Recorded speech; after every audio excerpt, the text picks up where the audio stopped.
The Book of Genesis, Chapter 1. In the beginning, Elohim created the heavens and the earth. And the earth was without form and void, and darkness was upon the face of the deep. And the Ruach Elohim moved upon the face of the waters. And Elohim said, "Let there be light," and there was light. And Elohim saw the light, that it was good. And Elohim divided the light from the darkness. And Elohim called the light day, and the darkness he called night. And the evening and the morning were the first day. And Elohim said, "Let there be an expanse in the midst of the waters, and let it divide the waters from the waters." And Elohim made the expanse, and divided the waters which were under the expanse from the waters which were above the expanse, and it was so. And Elohim called the expanse heaven, and the evening and the morning were the second day. And Elohim said, "Let the waters under the heavens be gathered together unto one place, and let the dry land appear," and it was so. And Elohim called the dry land earth, and the gathering together of the waters called he seas. And Elohim saw that it was good. And Elohim said, "Let the earth bring forth grass, the herb yielding seed, and the fruit tree yielding fruit after his kind, whose seed is in itself upon the earth," and it was so. And the earth brought forth grass, and herb yielding seed after his kind, and the tree yielding fruit, whose seed was in itself after his kind. And Elohim saw that it was good. And the evening and the morning were the third day. And Elohim said, "Let there be lights in the expanse of the heavens to divide the day from the night, and let them be for signs, and for appointed feasts, and for days and years, and let them be for lights in the expanse of the heavens to give light upon the earth." And it was so.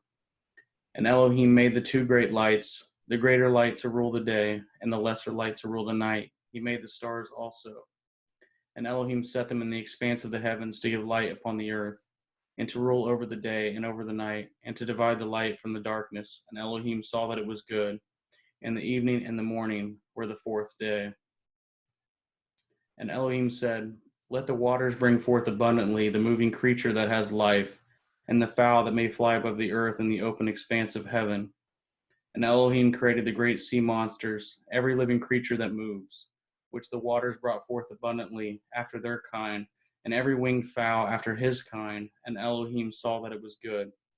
And Elohim blessed them, saying, "Be fruitful and multiply, and fill the waters and the seas, and let fowl multiply in the earth."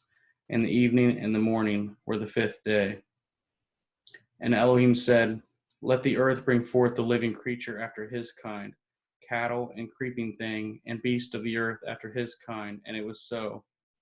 And Elohim made the beast of the earth after his kind, the cattle after their kind, and everything that creeps upon the earth after his kind. And Elohim saw that it was good. And Elohim said, "Let us make man in our image, after our likeness, and let them have dominion over the fish of the sea, and over the fowl of the air, and over the cattle, and over all the earth, and over every creeping thing that creeps upon the earth." So Elohim created man in his own image. In the image of Elohim created he him. Male and female created he them. And Elohim blessed them. And Elohim said unto them, "Be fruitful and multiply, and replenish the earth, and subdue it, and have dominion over the fish of the sea, and over the fowl of the air, and over every living thing that moves upon the earth." And Elohim said, "Behold, I have given you every herb-bearing seed which is upon the face of all the earth, and every tree in the which is the fruit of tree-yielding seed. To you it shall be for food. And to every beast of the earth, and to every fowl of the air, and to everything that creeps upon the earth, wherein there is life, I have given you every green herb for food." And it was so. And Elohim saw that everything that he had made, and behold, it was very good. And the evening and the morning were the sixth day. Genesis chapter 2. Thus the heavens and the earth were finished, and all the host of them. And on the seventh day, Elohim ended his work which he had made, and he rested on the seventh day from all his work which he had made. And Elohim blessed the seventh day and sanctified it, because that in it he had rested from all his work which Elohim created and made. These are the generations of the heavens and of the earth when they were created, in the day that Yahweh Elohim made the earth and the heavens. And every plant of the field before it was in the earth, and every herb of the field before it grew. For Yahweh Elohim had not caused it to rain upon the earth, and there was not man to till the ground. But there went up a mist from the earth and watered the whole face of the ground. And Yahweh Elohim formed the man of the dust of the ground and breathed into his nostrils the breath of life, and the man became a living soul. And Yahweh Elohim planted a garden eastward in Eden, and there he put the man whom he had formed. And out of the ground made Yahweh Elohim to grow every tree that is pleasant to the sight and good for food, the tree of life also in the midst of the garden, and the tree of knowledge of good and evil. And a river went out of Eden to water the garden, and from thence it was parted and became into four heads. The name of the first is Pishon, that is, it which compasses the whole land of Chavilah, where there is gold. And the gold of that land is good. There is beldium and the onyx stone. And the name of the second river is Gihon. The same is it that compasses the whole land of Cush. And the name of the third river is Chiddekel, that is, it which goes toward the east of Ashur. And the fourth river is Parath. And Yahweh Elohim took the man and put him into the garden of Eden to dress it and to guard it. And Yahweh Elohim commanded he man, saying, of every tree of the garden you may freely eat, but of the tree of knowledge of good and evil ye shall not eat of it, for in the day that you eat thereof ye shall surely die. And Yahweh Elohim said, it is not good that man should be alone. I will make him a helpmeet for him. And out of the ground Yahweh Elohim formed every beast of the field, and every fowl of the air, and brought them unto the man to see what he would call them. And whatsoever the man called every living creature, that was the name thereof. And that man gave names to all cattle, and to fowls of the air, and to every beast of the field. But for the man there was not found a helpmeet for him. And Yahweh Elohim caused a deep sleep to fall upon the man, and he slept. And he took one of his ribs, and closed up the flesh instead thereof. And the rib which Yahweh Elohim had taken from man made he a woman, and brought her unto the man. And the man said, this is now bone of my bones, and flesh of my flesh. She shall be called woman, because she was taken out of man. Therefore shall a man leave his father and his mother, and shall cleave unto his woman, and they shall be one flesh. And they were both naked, the man and his woman, and were not ashamed. Genesis chapter 3. Now the serpent was more subtle than any beast of the field which Yahweh Elohim had made. And he said unto the woman, yeah, has Elohim said, ye shall not eat of the tree of the garden? And the woman said unto the serpent, we may eat of the fruit of the trees of the garden, but of the fruit of the tree which is in the midst of the garden, Elohim has said, ye shall not eat of it, neither shall ye touch it, lest ye die. And the serpent said unto the woman, ye shall not surely die. For Elohim knows that in the day ye eat thereof, then your eyes shall be opened, and ye shall be as Elohim, knowing good and evil. And when the woman saw that the tree was good for food, and that it was pleasant to the eyes, and a tree to be desired to make one wise, she took of the fruit thereof, and did eat, and gave also unto her man with her, and he did eat. And the eyes of them both were opened, and they knew that they were naked, and they sewed fig leaves together, and made themselves aprons.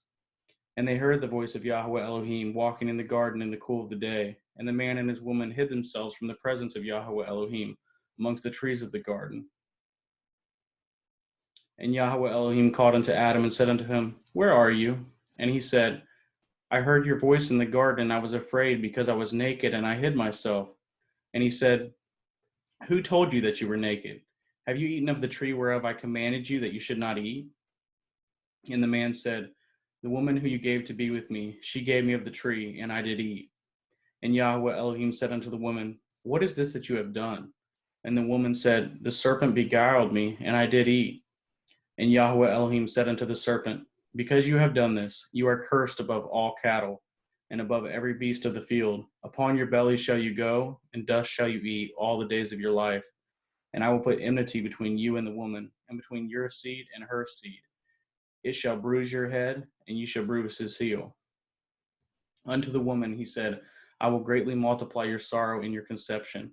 In sorrow you shall bring forth children, and your desire shall be to your man, and he shall rule over you.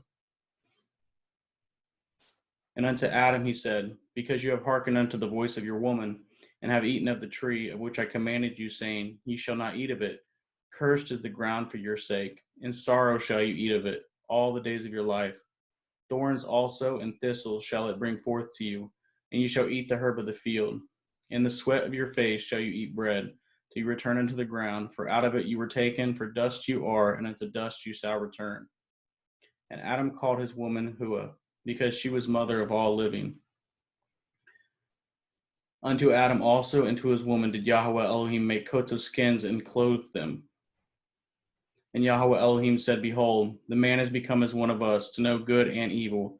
And now, lest he put forth his hand and take also of the tree of life, and eat and live forever.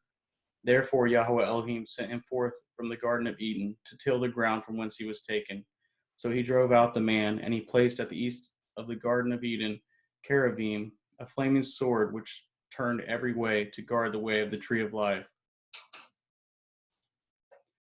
Genesis chapter 4.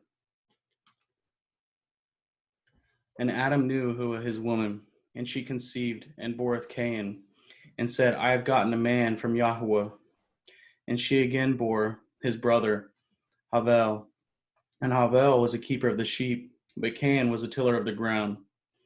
And in process of time it came to pass that Cain brought of the fruit of the ground an offering unto Yahweh. And Havel also brought of the firstlings of his flock, and of the fat thereof. And Yahweh had respect unto Havel, and to his offering.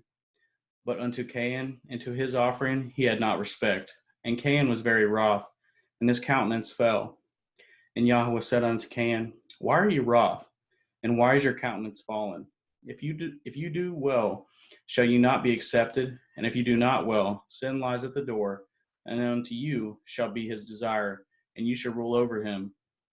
And Cain talked with Havel his brother, and it came to pass, when they were in the field, that Cain rose up against Havel his brother, and slew him. And Yahweh said unto Cain, Where is Havel your brother? And he said, I know not. Am I to guard my brother? And he said, What have you done? The voice of your brother's blood cries unto me from the ground. And now are you cursed from the earth, which has opened her mouth to receive your brother's blood from your hand. When you till the ground, it shall not henceforth yield unto her strength. A fugitive and a vagabond shall you be in the earth. And Cain said unto Yahweh, My punishment is greater than I can bear. Behold, you have driven me out this day from the face of the earth, and from your face shall I be hid. And I shall be a fugitive and a vagabond in the earth. And it shall come to pass that everyone that finds me shall slay me. And Yahweh said unto him, Therefore, whosoever slays Cain, vengeance shall be taken on him sevenfold. And Yahweh set a mark upon Cain, lest any finding him should kill him. And Cain went out from the presence of Yahweh, and dwelt in the land of Nod, on the east of Eden. And Cain kneweth his woman, and she conceived, and boreth Hanok. And he built a city, and called the name of the city after the name of his son Hanok. And unto Hanok was born Iriad, and Iriad begotteth Mukiel, and Mukiel begotteth Methusiel, and Methusiel begotteth Lamech. And Lamech took unto him two women. The name of the one was Adah, and the name of the other Tizlah.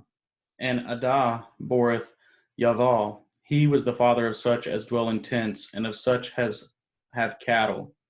And his brother's name was Yuval. He was the father of all such as handle the harp and organ. And Tizlah, she also boreth Tubal-Canaan, an instructor of every artificer in brass and iron. And the sister of Tubal-Canaan was Naamah. And Lamech said unto his woman, Adah and Tizlah, hear my voice, ye woman of Lamech. Hearken unto my speech, for I have slain a man to my wounding, and a young man to my hurt. And if Cain shall be avenged sevenfold, truly Lamech 70 and sevenfold. And Adam knew his woman again, and she bore a son, and called his name Sheth. For Elohim said, She has appointed me another seed instead of Havel, whom Cain slew. And to Sheth, to him also there was born a son, and he called his name Enosh. Then began men to call upon the name of Yahweh. Genesis chapter 5. This is the Cepher of the generations of Adam. In the day that Elohim created man, in the likeness of Elohim made he him. Male and female created he them, and blessed them, and called their name Adam in the day when they were created. And Adam lived 130 years and begat a son in his own likeness, after his image, and called his name Sheth. And the days of Adam after he had begotten Sheth were 800 years, and he begat sons and daughters. And all the days that Adam lived were 930 years, and he died. And Sheth lived 105 years and begatteth Enosh. And Sheth lived after he begotteth Enosh 807 years, and begat sons and daughters. And all the days of Sheth were 912 years, and he died. And Enosh lived 90 years, and begatteth Canaan. And Enosh lived after he had begotteth Canaan 815 years, and begat sons and daughters. And all the days of Enosh were 905 years, and he died. And Canaan lived 70 years, and begotteth Mahalalel. And Canaan lived after he had begotteth Mahalalel 840 years, and begat sons and daughters. And all the days of Canaan were 910 years, and he died. And Mahalalel lived 65 years, and begotteth Yared. And Mahalalel lived after he begotteth Yared 830 years, and he begat sons and daughters. And all the days of Mahalalel were 895 years, and he died. And Yared lived 62 years, and he begot Hanok. And Yared lived after he had begot Hanok 800 years, and he begat sons and daughters. And all the days of Yared were 962 years, and he died. And Hanok lived 65 years, and begotteth Methuselah. And Hanok walked with Elohim after he had begotteth Methuselah 300 years, and begot sons and daughters. And all the days of Hanok were 365 years. And Hanok walked with Elohim, and he was not, for Elohim took him. And Methuselah lived 187 years, and begotteth Lamech. And Methuselah lived after he begotteth Lamech 782 years, and begat sons and daughters. And all the days of Methuselah were 969 years, and he died. And Lamech lived 182 years, and he begat a son. And he calleth his name Noah, saying that this same shall comfort us concerning our work and toil of our hands, because of the ground which Yahweh has cursed. And Lamech lived after he begotteth Noah 595 years, and begat sons and daughters. And all the days of Lamech were 777 years, and he died. And Noah was 500 years old, and Noah begotteth Shem, Ham, and Japheth. Genesis chapter 6. And it came to pass, when men began to multiply on the face of the earth, and daughters were born unto them, that the sons of Elohim saw the daughters of men, that they were fair, and they took them women of all the which they chose. And Yahweh said, My ruach shall not always strive with man, for that he also is flesh, yet his days shall be 120 years. There were Nephilim in the earth in those days, and also after that, when the sons of Elohim came in unto the daughters of men, and they bore children to them. The same became warriors and tyrants, which were of ancient times, men of infamy. And Yahweh saw that the wickedness of man was great in the earth, and that every imagination of the thoughts of his heart was only evil continually. And Yahweh repented that he had made man on the earth, and it grieved him at his heart. And Yahweh said, I will destroy man, whom I have created from the face of the earth, both man and beast, and the creeping thing, and the fowls of the air, for I repent that I have made them. But Noah found grace in the eyes of Yahweh. These are the generations of Noah. Noah was just a man and perfect in his generations. And Noah walked with Elohim. And Noah begot 3 sons, Shem, Ham, and Japheth. The earth also was corrupt before Elohim, and the earth was filled with violence. And Elohim looked upon the earth, and behold, it was corrupt, for all flesh had corrupted his way upon the earth. And Elohim said unto Noah, The end of all flesh is come before me, for the earth is filled with violence through them. And behold, I will destroy them with the earth. Make you an ark of gopher wood. Rooms shall you make in the ark, and shall pitch it within and without with pitch. And this is the fashion with which you shall make of it. The length of the ark shall be 300 cubits, the breadth of it 50 cubits, and the height of it 30 cubits. A window shall you make to the ark, and in a cubit shall you finish it above, and the door of the ark you shall set in the side thereof, with lower, second, and third stories shall you make it. And behold, I, even I, do bring a flood of waters upon the earth to destroy all flesh, wherein is the breath of life from under heaven, and everything that is in the earth shall die. But with you will I establish my covenant, and ye shall come into the ark, you and your sons and your woman and your sons' women with you. And of every living thing of all flesh, 2 of every sort shall you bring into the ark, to keep them alive with you. They shall be male and female, of the fowls after their kind, and of cattle after their kind, and of every creeping thing of the earth after his kind. 2 of every sort shall come unto you, to keep them alive. And take unto you of all food that is eaten, and ye shall gather it to you, and it shall be for food for you and for them. Thus did Noah according to all that Elohim had commanded him, so did he. Genesis chapter 7.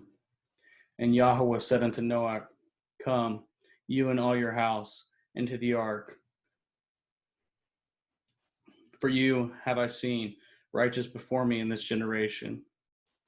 Of every clean beast ye shall take to by 7s, the male and his female, and of beasts that are not clean by 2, the male and his female, and of the fowls also of the air by 7s, the male and the female, to keep seed alive upon the face of all the earth. For yet 7 days, and I will cause it to rain upon the earth 40 days and 40 nights, and every living substance that I have made will I destroy from off the face of the earth.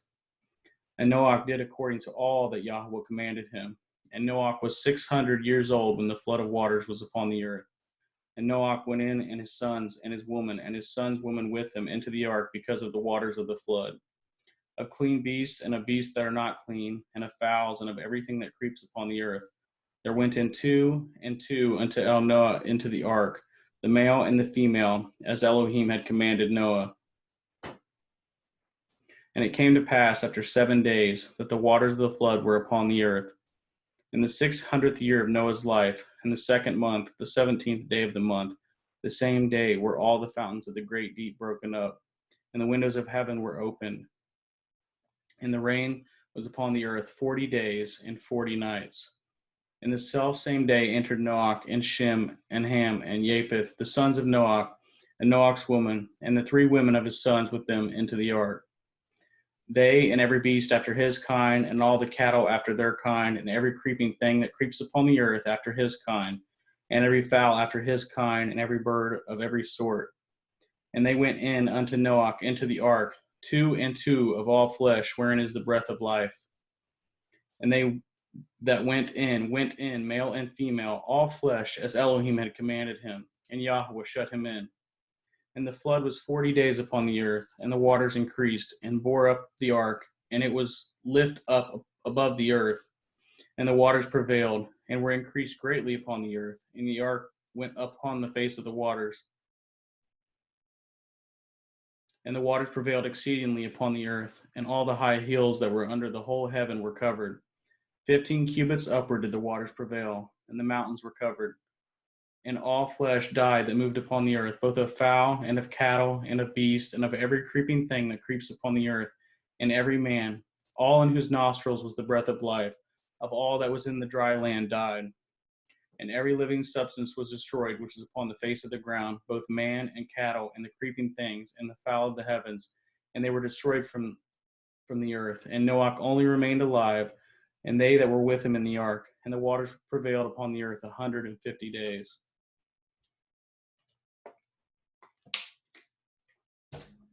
Genesis chapter 8.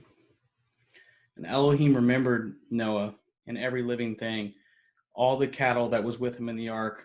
And Elohim made a wind to pass over the earth, and the waters assuaged. The fountains also of the deep and the windows of heaven were stopped, and the rain from heaven was restrained, and the water returned from off the earth continually. And after the end of the 150 days, the waters were abated, and the ark rested in the 7th month. And on the 17th day of the month, upon the mountains of Ararat. And the waters decreased continually until the 10th month. In the 10th month, on the 1st day of the month, were the tops of the mountains seen. And it came to pass at the end of 40 days that Noah opened the window of the ark which he had made, and he sent forth the raven which went forth to and fro until the waters were dried up from off the earth. Also he sent forth a dove from him to see if the waters were abated from off the face of the ground. But the dove found no rest for the sole of her foot, and she returned unto him into the ark, for the waters were on the face of the whole earth. Then he put forth his hand, and took her, and pulled her in unto him into the ark. And he stayed yet other 7 days, and again he sent forth the dove out of the ark.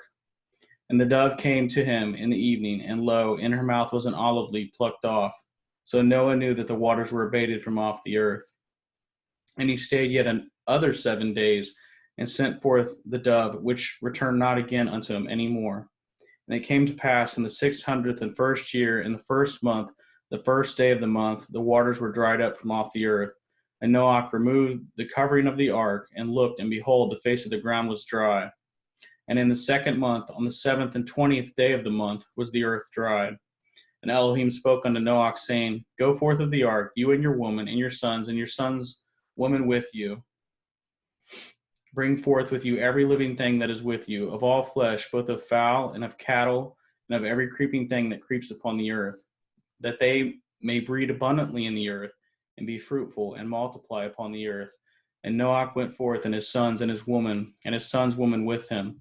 Every beast, every creeping thing, and every fowl, and whatsoever creeps upon the earth after their kinds went forth out of the ark. And Noah built an altar unto Yahweh, and took of every clean beast, and of every clean fowl, and offered burnt offerings on the altar. And Yahweh smelled a sweet savor. And Yahweh said in his heart, I will not again curse the ground any more for man's sake, for the imagination of man's heart is evil from his youth. Neither will I again smite any more every living thing, as I have done.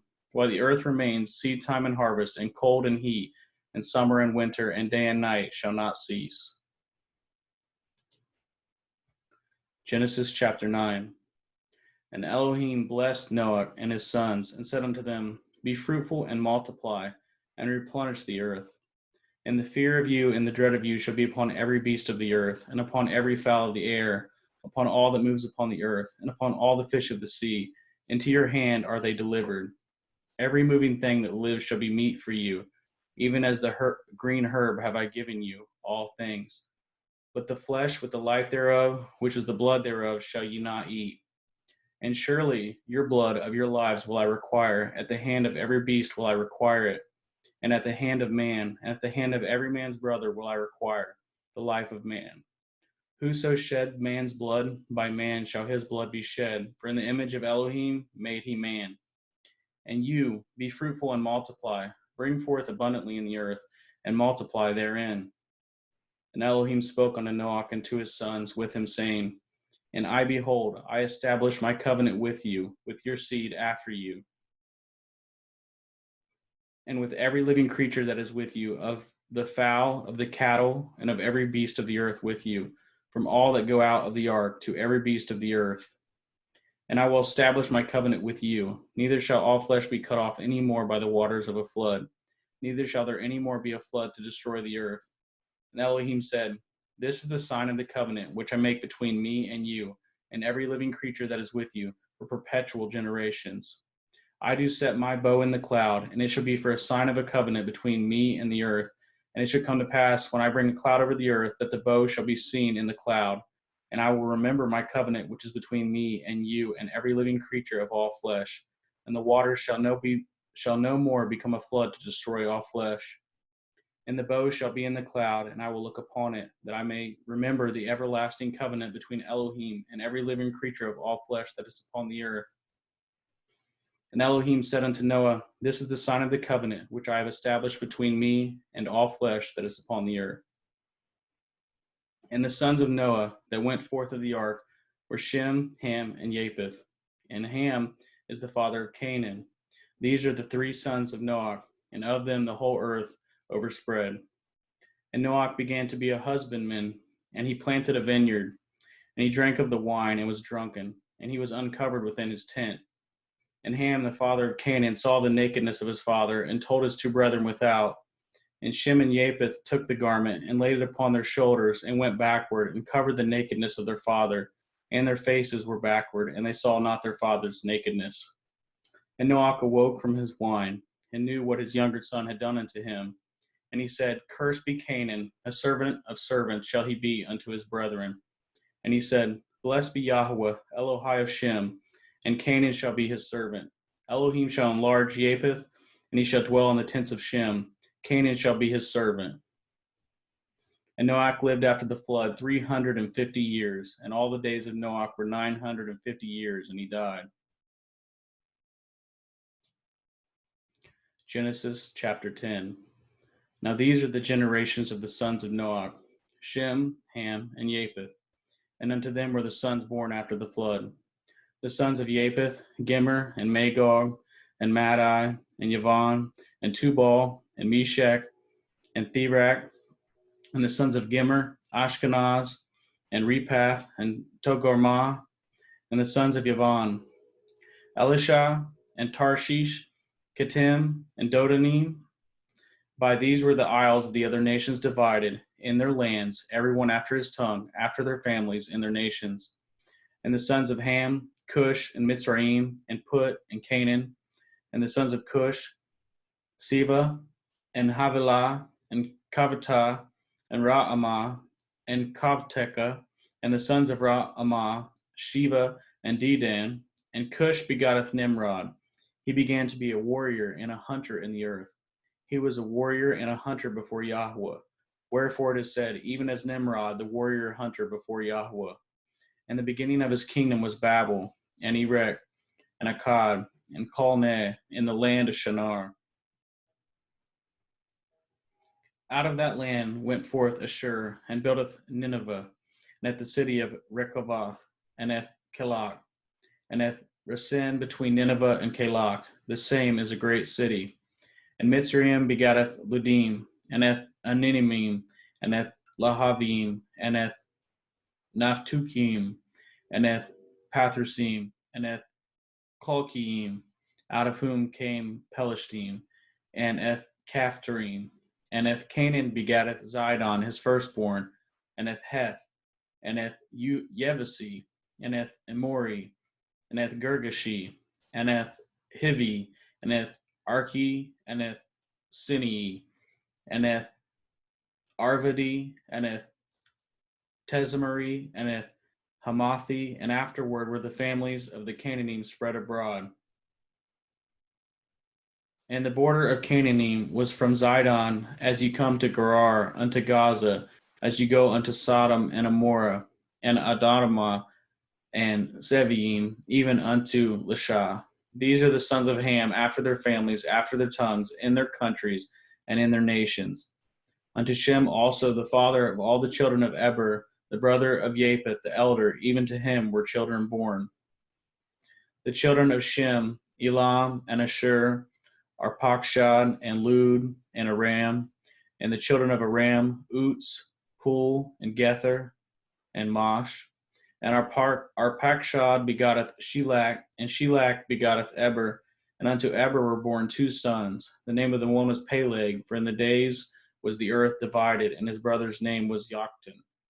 And Joktan begotteth Almadad, and Eth Shelpa, and Eth Chatzarmaveth, and Eth Yerach, and Hadaram, and Eth Uzal, and Eth Dilkah, and Eth Oval, and Eth Evimael, and Eth Shiva, and Eth Ophir, and Eth Havilah, and Eth Yoav.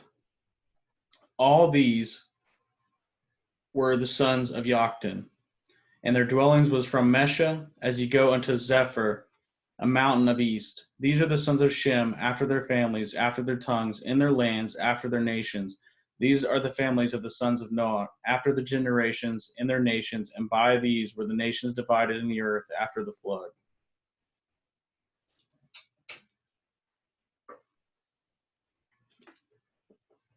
Genesis chapter 11. And the whole earth was of one language, and of one speech. And it came to pass, as they journeyed from the east, that they found in a plain in the land of Shinar, and they dwelt there. And they said one to another, Go to, let us make brick and burn them thoroughly. And they had brick for stone, and slime had they for mortar. And they said, Go to, let us build us a city and a tower, whose top may reach unto the heavens. And let us make us a name, lest we be scattered abroad upon the face of the whole earth. And Yahweh came down to see at the city and the tower which the children of men built. And Yahweh said, Behold, the people is one, and they have all one language. And this they begin to do, and now nothing will be restrained from them which they have imagined to do. Go to, let us go down, and there confound their language, that they may not understand another speech. So Yahweh scattered them abroad from thence upon the face of all the earth, and they left off to build the city. Therefore is the name of it called Babel, because Yahweh did there confound the language of all the earth, and from thence did Yahweh scatter them abroad upon the face of all the earth. These are the generations of Shem. Shem was 100 years old and begatteth Arpachshad 2 years after the flood. And Shem lived after he begotteth Arpachshad 500 years and begotteth sons and daughters. And Arpachshad lived 35 years and begotteth Shelag. And Arpachshad lived after he begotteth Shelag 403 years and begotteth sons and daughters. And Shelag lived 30 years and begotteth Eber. And Shelag lived after he begotteth Eber 403 years and begat sons and daughters. And Eber lived 34 years and begatteth Peleg. And Eber lived after he begotteth Peleg 430 years and begat sons and daughters. And Peleg lived 30 years and begotteth Reu. And Peleg lived after he begotteth Reu 209 years and begat sons and daughters. And Reu lived 32 years and begat Serug. And Reu lived after he begotteth Serug 207 years and begat sons and daughters. And Serug lived 30 years and begatteth Nachor. And Serug lived after he begotteth Nachor 200 years and begat sons and daughters. And Nachor lived 29 years and begotteth Terach.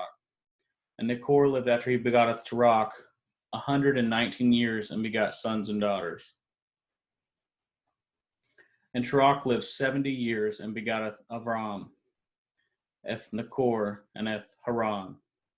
Now these are the generations of Terach. Terach begotteth Avram, Eth Nachor, and Eth Haran, and Haran begotteth Lot. And Haran died before his father Terach in the land of his nativity, in Ur of the Kasdim. And Avraham and Nachor took them woman, and the name of Avram's woman was Sarai, and the name of Nachor's woman Milcah, the daughter of Haran, the father of Milcah, and the father of Yikah. But Sarai was barren, and she had no child. And Terach took Avram his son, and Lot the son of Haran his son's son, and Sarai his daughter-in-law, his son Avram's woman. And they went forth with them from Ur of the Kasdim to go into the land of Canaan, and they came unto Haran and dwelt there. And the days of Terach were 205 years, and Terach died in Haran. Genesis 12. Now Yahweh had said unto Avram, Get out of your country and from your kindred and from your father's house unto a land that I will show you. And I will make you of a great nation, and I will bless you, make your name great, and you shall be a blessing. And I will bless them that bless you, and curse him that curses you. And in you shall all the families of the earth be blessed. So Avram departed, as Yahweh had spoken unto him, and Lot went with him. And Avram was 75 years old when he departed out of Haran. And Avram took Sarai his woman, and Lot his brother's son, and all their substance that they had gathered, the souls that they had gotten in Haran, and they went forth to go into the land of Canaan. Into the land of Canaan they came. And Avram passed through the land unto the place of Shechem, unto the plain of Moreh, and the Canaanite was there in the land. And Yahweh appeared unto Avram, and said unto your seed will I give this land. And there built he an altar unto Yahweh, who appeared unto him. And he removed from thence unto a mountain on the east of Bethel, and pitched his tent, having Bethel on the west, and Ai on the east. And there he built an altar unto Yahweh, and called upon the name of Yahweh. And Avram journeyed, going on still toward the Negev. And there was a famine in the land, and Abraham went down into Mitzrayim to sojourn there, for the famine was grievous in the land. And it came to pass, when he came near it to enter into Mitzrayim, that he said unto Sarai his woman, Behold now, I know that you are a fair woman to look upon. Therefore it shall come to pass, when the Mitzrayim shall see you, that they shall say, This is his woman, and they will kill me, but they will save you alive. Say, I pray you, you are my sister, that it may be well with me for your sake, and my soul shall live because of you. And it came to pass that when Avram was come into Mitzrayim, the Mitzrayim beheld the woman, and she was very fair. The princes also of Pharaoh saw her, and commended her before Pharaoh, and the woman was taken into Pharaoh's house. And he entreated Avram well for her sake, and he had sheep and oxen and he asses and men servants and maid servants and she asses and camels. And Yahweh plagued Pharaoh his house with a great plagues because of Sarai, Avram's woman. And Pharaoh called Avram and said, "What is this that you have done unto me? Why did you not tell me that she was your woman? Why said you, she is my sister? So I might have taken her to be my woman. Now therefore, behold your woman, take her and go your way."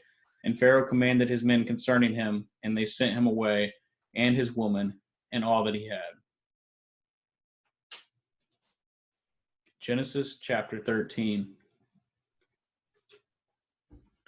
And Avram went up out of Mitzrayim, he and his woman, and all that he had, and Lot with him into the Negev. And Avram was very rich in cattle, in silver, and in gold. And he went on his journeys from the Negev, even to Bethel, unto the place where his tent had been at the beginning, between Bethel and Ai, unto the place of the altar which he had made there at the first. And there Avram called on the name of Yahweh. And Lot also, which went with Abraham, had flocks and herds and tents. And the land was not able to bear them, that they might dwell together, for their substance was great, so that they could not dwell together. And there was a strife between the herdsmen of Avram's cattle and the herdsmen of Lot's cattle. And the Canaanite and the Perizzite dwelt then in the land. And Avram said unto Lot, "Let there be no strife, I pray you, between me and you, and between my herdsmen and your herdsmen, for we be brethren. Is not this whole land before you? Separate yourself, I pray you, from me. If you will take the left hand, then I will go to the right, or if you depart from the right hand, then I will go to the left." And Lot lifted up his eyes and beheld all the circle of the Yarden, that it was well watered everywhere, before Yahweh destroyed Sodom and Gomorrah, even as the garden of Yahweh, like the land of Mitzrayim, as you come unto Zoar. Then Lot chose him all the circle of the Yarden, and Lot journeyed east, and they separated themselves the one from the other. Abraham dwelt in the land of Canaan, and Lot dwelt in the cities of the circle of the Yarden, and pitched his tent towards Sodom. But the men of Sodom were wicked and sinners before Yahweh exceedingly. And Yahweh said unto Abraham, after that Lot was separated from him, "Lift up now your eyes, and look from the place where you are northward, and southward, and eastward, and westward. For all the land which you see, to you will I give it, and to your seed forever. And I will make your seed as the dust of the earth, so that if a man can number the dust of the earth, then shall your seed also be numbered. Arise, walk through the land in the length of it, and in the breadth of it, for I will give it unto you." Then Abraham removed his tent, and came and dwelt in the plain of Mamre, which is in Hebron, and built there an altar unto Yahweh. Genesis chapter 14. And it came to pass in the days of Amraphel, king of Shinar, Arioch, king of Elachar, Kedorlaomer, king of Elam, and Tidal, king of the nations, that these made war with Barah, king of Sodom, and with Bersha, king of Amorah, Shinavah, king of Adamah, and Shemeber, king of Zebim, and the king of Bela, which is in Zoar.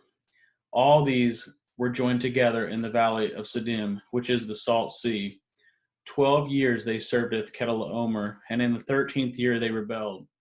And in the 14th year came Kedorlaomer and the kings that were with him, and smote the Rephaim in Ashtaroth, Karnaim, and at Zuzium in Ham, and at Emiam in Shavah Kiriathaim, and at Horium in their Mount Seir unto El Paran, which is by the wilderness.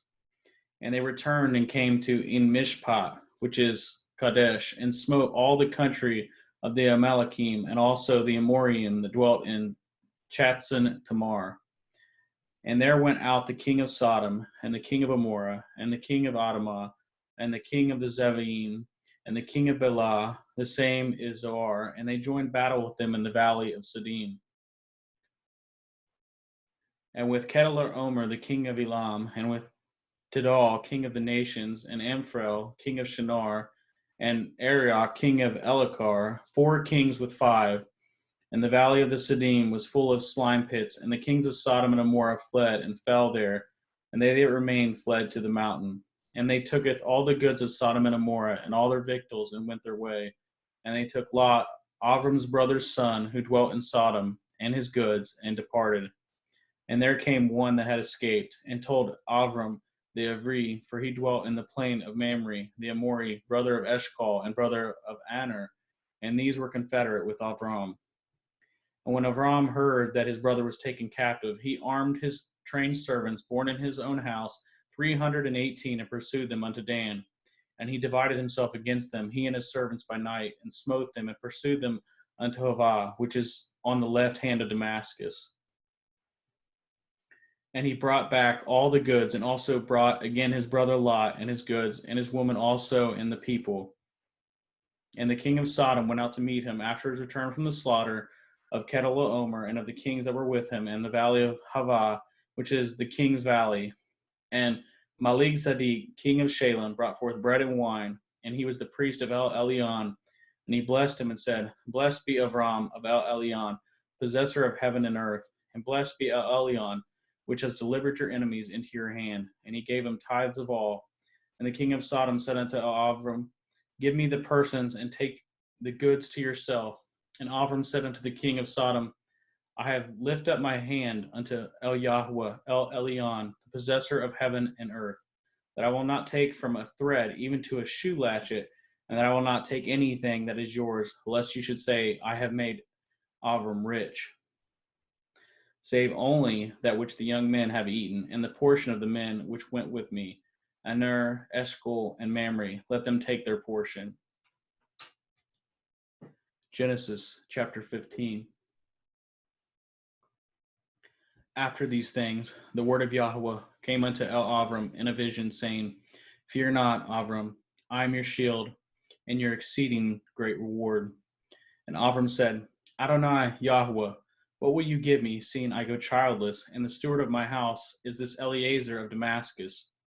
And Avram said, Behold, to me you have given no seed, and lo, one born in my house is my heir. And behold, the word of Yahweh came unto him, saying, This shall not be your heir, but he that shall come forth out of your own generation shall be your heir. And he brought him forth abroad and said, Look now toward the heavens, and count the stars, if you be able to number them. And he said unto him, So shall your seed be. And he believed in Yahweh, and he counted it to him for righteousness. And he said unto him, I am Yahweh, that brought you out of Ur of the Kasdim, to give you the land to inherit it. And he said, Adonai Yahweh, whereby shall I know that I shall inherit it? And he said unto him, Take me a heifer of 3 years old, and a she-goat of 3 years old, and a ram of 3 years old, and a turtle dove, and a young pigeon. And he took unto him all these, and divided them in the midst, and laid each piece one against another. And the birds divided he not. And when the fowls came down upon the carcasses, Avram drove them away. And when the sun was gone down, a deep sleep fell upon Avram, and lo, a horror of great darkness fell upon him. And he said unto Avram, Know of surety that your seed shall be a stranger in a land that is not theirs, and shall serve them, and they shall afflict them 400 years. And also that nation whom they shall serve will I judge, and afterward they shall come out with great substance. And you shall go to your fathers in peace, you shall be buried in a good old age. But in the 4th generation they shall come hither again, for the iniquity of the Amorim is not yet full. And it came to pass that when the sun went down and it was dark, behold, a smoking furnace and a burning lamp that passed between those pieces.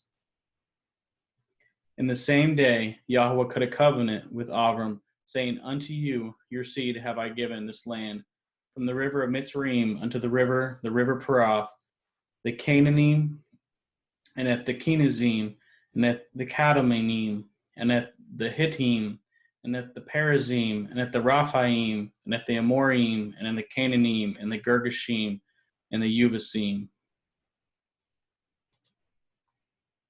Genesis chapter 16. Now Sarai, Avram's woman, bore him no children, and she had a handmaiden, a Mitzri, whose name was Hagar. And Sarai said unto Avram, Behold now, Yahweh has restrained me from bearing. I pray you, go in unto my maid. It may be that I may obtain children by her. And Avram hearkened to the voice of Sarai. And Sarai, Avram's woman, took Hagar, her maid, in the Mitzrayim, after Avram had dwelt 10 years in the land of Canaan, and gave her to her man Avram to be his woman. And he went in unto Hagar, and she conceived, And when she saw that she had conceived, her mistress was despised in her eyes. And Sarai said unto Avram, My wrong be upon you. I have given you my maid into your bosom. And when she saw that she had conceived, I was despised in her eyes. Yahweh judge between me and you. But Avram said unto Sarai, Behold, your maid is in your hand. Do to her as it pleases you. And when Sarai dwelt harshly with her, she fled from her face. And the angel of Yahweh found her by a fountain of water in the wilderness, by the fountain in the way of Shur. And he said, Hagar, Sarai's maid, whence came you, and whither will you go? And she said, I flee from the face of my mistress Sarai. And the angel of Yahweh said unto her, Return to your mistress, and submit yourself under her hands. And the angel of Yahweh said unto her, I will multiply your seed exceedingly, that it shall not be numbered for multitude. And the angel of Yahweh said unto her, Behold, you are with child, and you shall bear a son, and shall call his name Yishmael, because Yahweh has heard your affliction. And he will be a wild man, his hand will be against every man, and every man's hand against him, and he should dwell in the presence of all his brethren. And she called the name of Yahweh that spoke unto her, see me. For she said, Have I also here looked after him that sees me? Wherefore the well was called Be'er La Hai Roi. Behold, it is between Kadesh and Bered. And Hagar bore Abraham a son, and Avram called his son's name, which Hagar bore, Yishmael. And Avram was 86 years old when Hagar bore Yishmael to Avram. Genesis chapter 17. And when Avram was 90 years old and 9, Yahweh appeared unto Avram and said unto him, I am El Shaddai, walk before me and be perfect. And I will make my covenant between me and you, and I will multiply you exceedingly. And Avram fell on his face, and Elohim talked with him, saying, As for me, behold, my covenant is with you, and you shall be a father of many nations. Neither shall your name any more be called Avram, but your name shall be called Abraham. For a father of many nations have I made you. And I will make you exceedingly fruitful, and I will make nations of you, and kings shall come out of you. And I will establish my covenant between me and you and your seed after you in their generations for an everlasting covenant, to be Elohim unto you and to your seed after you. And I will make unto you and to your seed after you the land wherein you are a stranger, all the land of Canaan for an everlasting possession, and I will be their Elohim. And Elohim said unto Abraham, You shall guard my covenant, therefore you and your seed after you in their generations. This is my covenant, which ye shall guard, between me and you and your seed after you. Every male child among you shall be circumcised. And ye shall circumcise the flesh of your foreskin, and it shall be a sign of the covenant betwixt me and you. And he that is 8 days old shall be circumcised among you. Every male child in your generations, he that is born in the house or bought with money of any stranger which is not of your seed. He that is born in your house and he that is bought with your money must need be circumcised, and my covenant shall be in your flesh for an everlasting covenant. And the uncircumcised male child whose flesh of his foreskin is not circumcised, that soul shall be cut off from his people. He has broken my covenant. And Elohim said unto Abraham, As for Sarai your woman, you shall not call her name Sarai, but Sarah shall her name be. And I will bless her, and give you a son also of her. Yeah, I will bless her, and she shall be a mother of nations. Kings of people shall be of her. Then Abraham fell upon his face and laughed, and said in his heart, Shall a child be born unto him that is 100 years old? And shall Sarah that is 90 years old bear? And Abraham said unto Elohim, Oh, that Ishmael might live before you.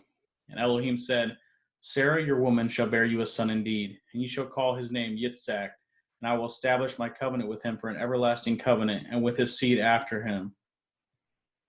And as for Ishmael, I have heard you. Behold, I have blessed him, and I will make him fruitful, and will multiply him exceedingly.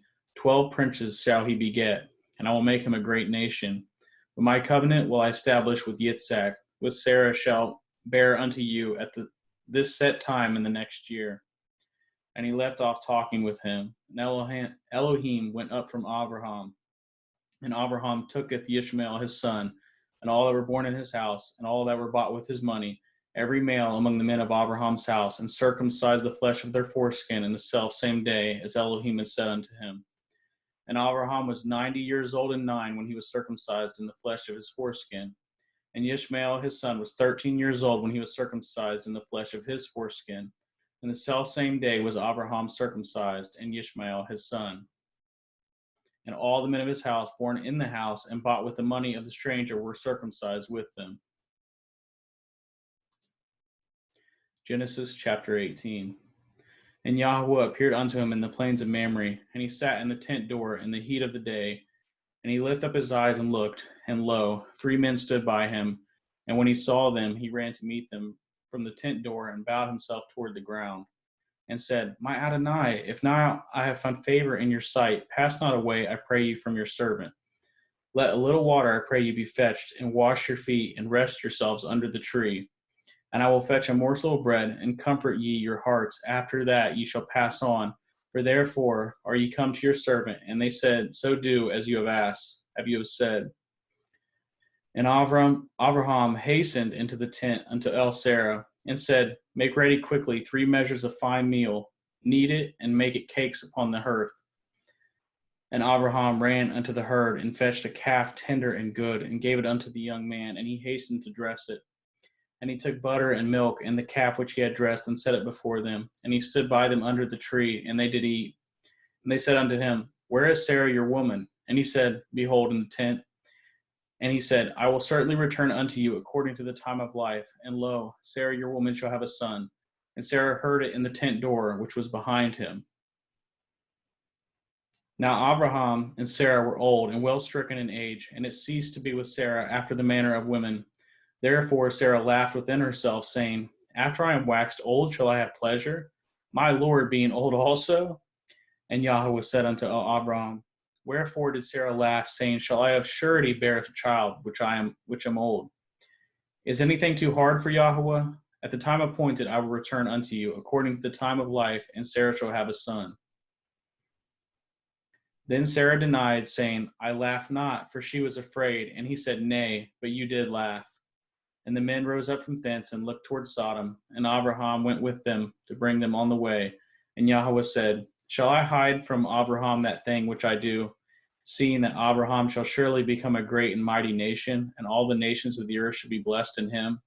For I know him, that he will command his children and his household after him, and they shall guard the way of Yahweh, and do justice and judgment, that Yahweh may bring upon Abraham that which he had spoken of him. And Yahweh said, Because the cry of Sodom and Gomorrah is great, because their sin is very grievous, I will go down now and see whether they have done altogether according to the cry of it, which is come unto me, and if not, I will know. And the men turned their faces from thence and went toward Sodom. But Abraham stood yet before Yahweh. And Abraham drew near and said, Will you also destroy the righteous with the wicked? Perchance there be 50 righteous within the city. Will you also destroy and not spare the place for the 50 righteous that are therein? That be far from you to do after this manner, to slay the righteous with the wicked, and that the righteous should be as the wicked, that be far from you. Shall not the judge of all the earth do right? And Yahweh said, If I find in Sodom 50 righteous within the city, then I will spare all the place for their sakes. And Abraham answered and said, Behold, now I have taken upon me to speak unto Adonai, which am but dust and ashes. Perchance there shall lack 5 of the 50 righteous. Will you destroy all the city for lack of 5? And he said, If I find there 40 and 5, I will not destroy it. And he spoke unto him yet again, and said, Perchance there shall be 40 found there. And he said, I will not do it for 40's sake.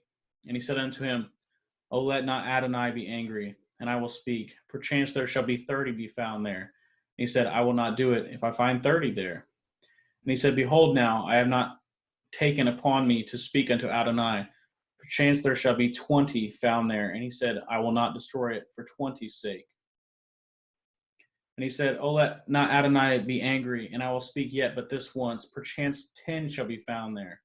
And he said, I will not destroy it for 10's sake. And Yahweh went his way, and as soon as he had left communion with Abraham, and Abraham returned unto his place.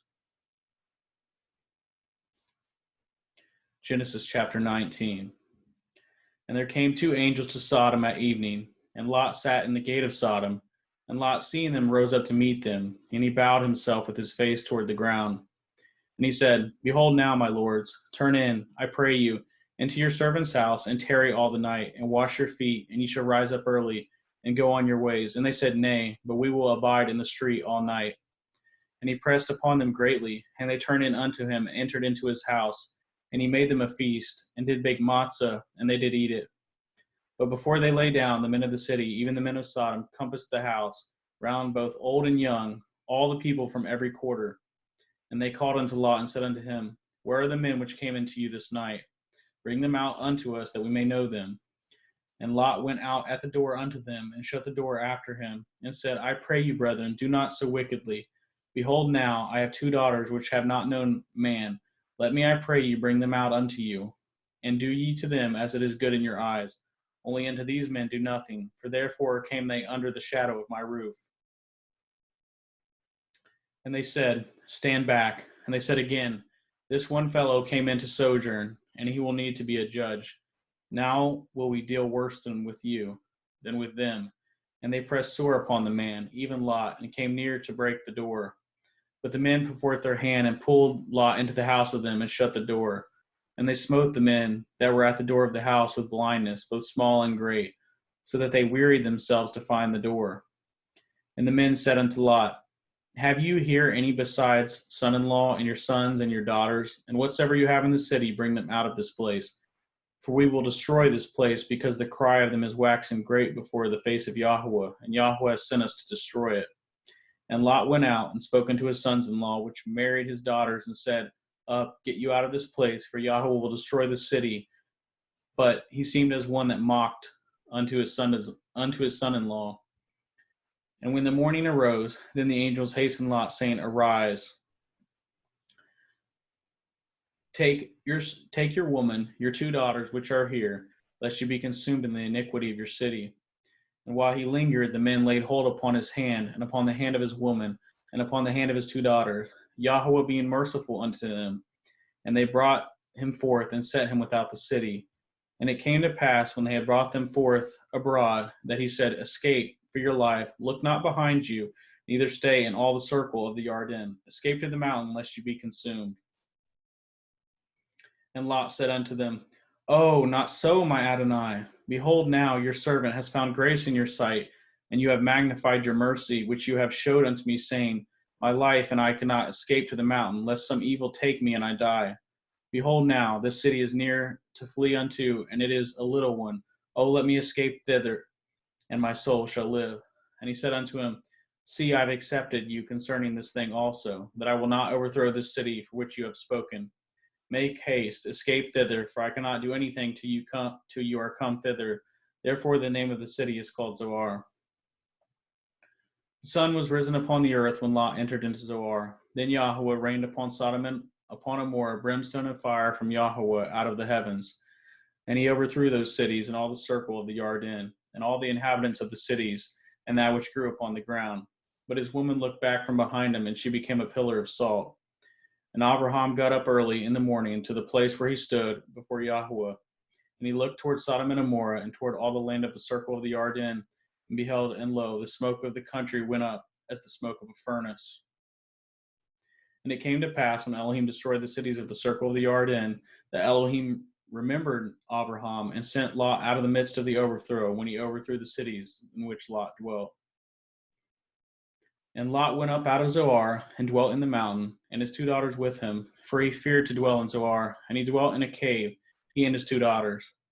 And the firstborn said unto the younger, Our father is old, and there is not a man in the earth to come in unto us after the manner of all the earth. Come, let us make our father drink wine, and we will lie with him, that we may preserve seed of our father. And they made their father to drink wine that night. And the firstborn went in, and lay with her father. And he perceived not when she lay down, nor when she arose. And it came to pass on the morrow, that the firstborn said unto the younger, Behold, I lay yesternight with my father. Let us make him drink wine this night also, and go in and lie with him, that we may preserve seed of our father. And they made their father to drink wine that night also. And the younger arose, and lay with him. And he perceived not when she lay down, nor when she arose. Thus were both daughters of Lot with child by their father. And the firstborn bore a son and called his name Moab. The same is the father of the Moabim unto this day. And the younger she also bore a son and called his name Ben-Ami. The same is the father of the children of Ammon unto this day. Genesis chapter 20. And Abraham journeyed from thence toward the country of the Negev, and dwelt between Kadesh and Shur, and sojourned in Gerar. And Abraham said unto Sarah his woman, She is my sister. And Abimelech king of Gerar sent and took Sarah. But Elohim came to Abimelech in a dream by night, and said to him, Behold, you are but a dead man, for the woman which you have taken, for she is a man's woman. But Abimelech had not come near her, and he said, Adonai, will you slay also a righteous nation? Said he not unto me, She is my sister? And she herself said, He is my brother. In the integrity of my heart and innocence of my hands have I done this. And Elohim said unto him, In a dream, I know that you did this in the integrity of your heart, for I also withheld you from sinning against me. Therefore suffered you not to touch her. Now therefore restore this man his woman, for he is a prophet, and he shall pray for you, and you shall live. And if you restore her not, know you that you shall surely die, you and all that are yours. Therefore Abimelech rose early in the morning, and called all his servants, and told all these things in their ears, and the men were sore afraid. Then Abimelech called Abraham, and said unto him, What have you done unto us? And what have I offended you, that you have brought on me and on my kingdom a great sin? You have done deeds unto me that ought not to be done. And Abimelech said unto Abraham, What saw you that you have done this thing? And Abraham said, Because I thought surely the fear of Elohim is not in this place, and they will slay me for my woman's sake. And yet indeed she is my sister, she is the daughter of my father, but not the daughter of my mother, and she became my woman. And it came to pass, when Elohim caused me to wander from my father's house, that I said unto her, This is your kindness which ye shall show unto me. At every place whither we shall come, say of me, He is my brother. And Abimelech took sheep and oxen, and men servants and women servants, and gave them unto Abraham, and restored him Sarah his woman. And Abimelech said, Behold, my land is before you, dwell where it pleases you. And unto Sarah he said, Behold, I have given your brother 1,000 pieces of silver. Behold, he is to you a covering of the eyes unto all that are with you. And with all other, thus she was reproved. So Abraham prayed unto Elohim, and Elohim healed Abimelech and his woman and his maid servants, and they bore children. For Yahweh had fast closed up all the wombs of the house of Abimelech because of Sarah, Abraham's woman. Genesis chapter 21. And Yahweh visited Sarah as he had said, and Yahweh did unto Sarah as he had spoken. For Sarah conceived, and bore Abraham a son in his old age, at the set time of which Elohim had spoken to him. And Abraham called the name of his son that was born unto him, whom Sarah bore to him, Yitzhak. And Abraham circumcised his son, Yitzhak, being 8 days old, as Elohim had commanded him. And Abraham was 100 years old when his son Yitzhak was born unto him. And Sarah said, Elohim has made me to laugh, so that all that hear will laugh with me. And she said, Who would have said unto Abraham that Sarah should have given children suck? For I have borne him a son in his old age. And the child grew and was weaned, and Abraham made a great feast the same day that Yitzhak was weaned. And Sarah saw the son of Hagar, the Mitzrayim, which she had borne unto Abraham, mocking. Wherefore she said unto Abraham, Cast out this bondwoman and her son, for the son of the bondwoman shall not be heir with my son, even with Yitzhak. And the thing was very grievous in Abraham's sight because of his son. And Elohim said unto Abraham, Let it not be grievous in your sight because of the lad, and because of your bondwoman, and all that Sarah has said unto you. Hearken unto her voice, for in Yitzhak shall your seed be called. And also of the son of the bondwoman will I make a nation, because he is your seed. And Abraham rose up early in the morning, and took bread and a bottle of water, and gave it unto Hagar, putting it on her shoulder, and the child, and sent her away. And she departed and wandered in the wilderness of Beersheba. And the water was spent in the bottle, and she cast the child under one of the shrubs. And she went and sat her down over against him a good way off, as it were a bow shot. For she said, Let me not see the death of the child, as she sat over against him, and lift up her voice and wept. And Elohim heard the voice of the lad, and the angel of Elohim called to Hagar out of the heavens and said, "What ails you, Hagar? Fear not, for Elohim has heard the voice of the lad where he is. Arise, lift up the lad, and hold him in your hand, for I will make him a great nation." And Elohim opened her eyes, and she saw a well of water, and she went and filled the bottle with water, and gave the lad drink. And Elohim was with the lad, and he grew and dwelt in the wilderness, and became an archer. And he dwelt in the wilderness of Paran, and his mother took him a woman out of the land of Mitzrayim. And it came to pass at that time that Abimelech and Pekol, the chief captain of the host, spoke unto Abraham, saying, Elohim is with you in all that you do. Now therefore swear unto me here by Elohim that you will not deal falsely with me, nor with my son, nor with my son's son, but according to the kindness that I have done unto you, ye shall do unto me, and to the land wherein you have sojourned. And Abraham said, I will swear. And Abraham reproved Abimelech because of a well of water, which Abimelech's servants had violently taken away. And Abimelech said, I know not who has done this thing, neither did you tell me, neither yet I heard of it, but today.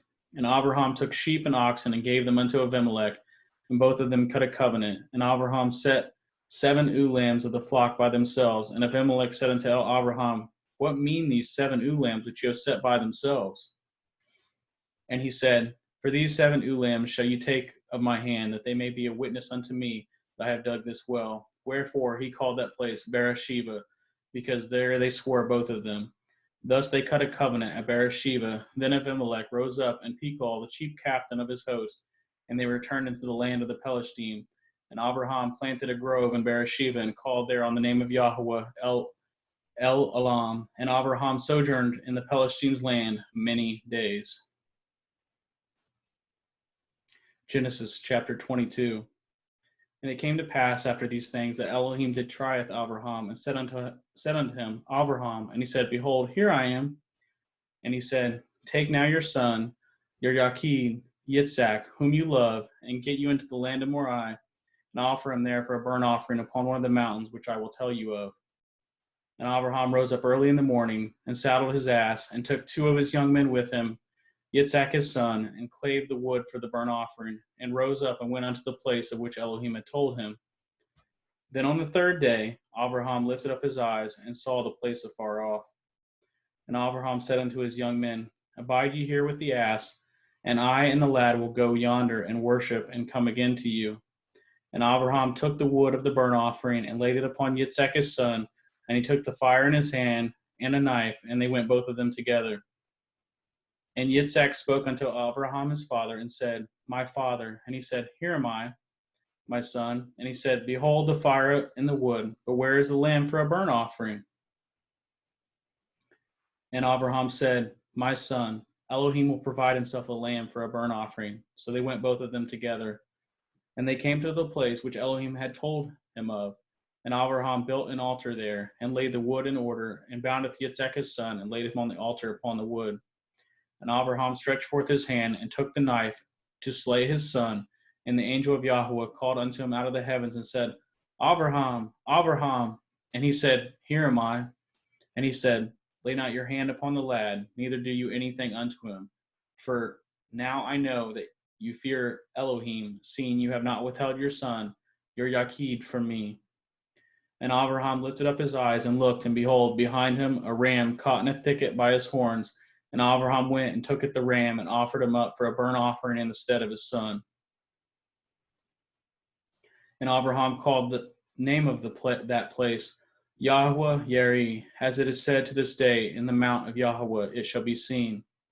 And the angel of Yahweh called unto Abraham out of the heavens the 2nd time, and said, By myself have I sworn, says Yahweh, for because you have done this thing, and have not withheld your son, your Yachid, that in this blessing I will bless you, and in multiplying I will multiply your seed as the stars of the heavens, and as the sand which is upon the seashore, and your seed shall possess the gate of his enemies. And in your seed shall all the nations of the earth be blessed, because you have obeyed my voice. So Abraham returned unto his young men, and they arose up and went to Beersheba, and Abraham dwelt at Beersheba. And it came to pass after these things that it was told Abraham, saying, Behold, Milcah, she has also borne children unto your brother Nachor. Huz is his firstborn, and Buz is his brother, and Eth Chemiel, the father of Aram, and Eth Kesed, and Hazo, and Eth Pildash, and Eth Yildapah, and Eth Bethuel, and Eth Bethuel begotteth Rivkah. These 8 Milcah did bear to Nachor, Abraham's brother, and his concubine, whose name was Ramuah. She bore also Eth Tavah, and Gaham, and Tahash, and Eth Ma'akah.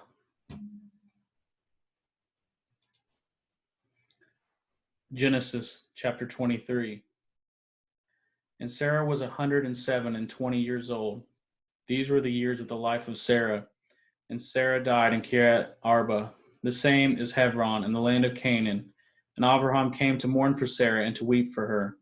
And Abraham stood up from before his dead and spoke unto the sons of Heth, saying, I am a stranger and a sojourner with you. Give me a possession of a burying place with you, that I may bury my dead out of my sight. And the children of Heth answered Abraham, saying unto him, Hear us, my lord. You are a mighty prince among us. In the choice of our sepulchres bury your dead. None of us shall withhold from you his sepulchre, but that you may bury your dead. And Abraham stood up and bowed himself to the people of the land, even to the children of Heth.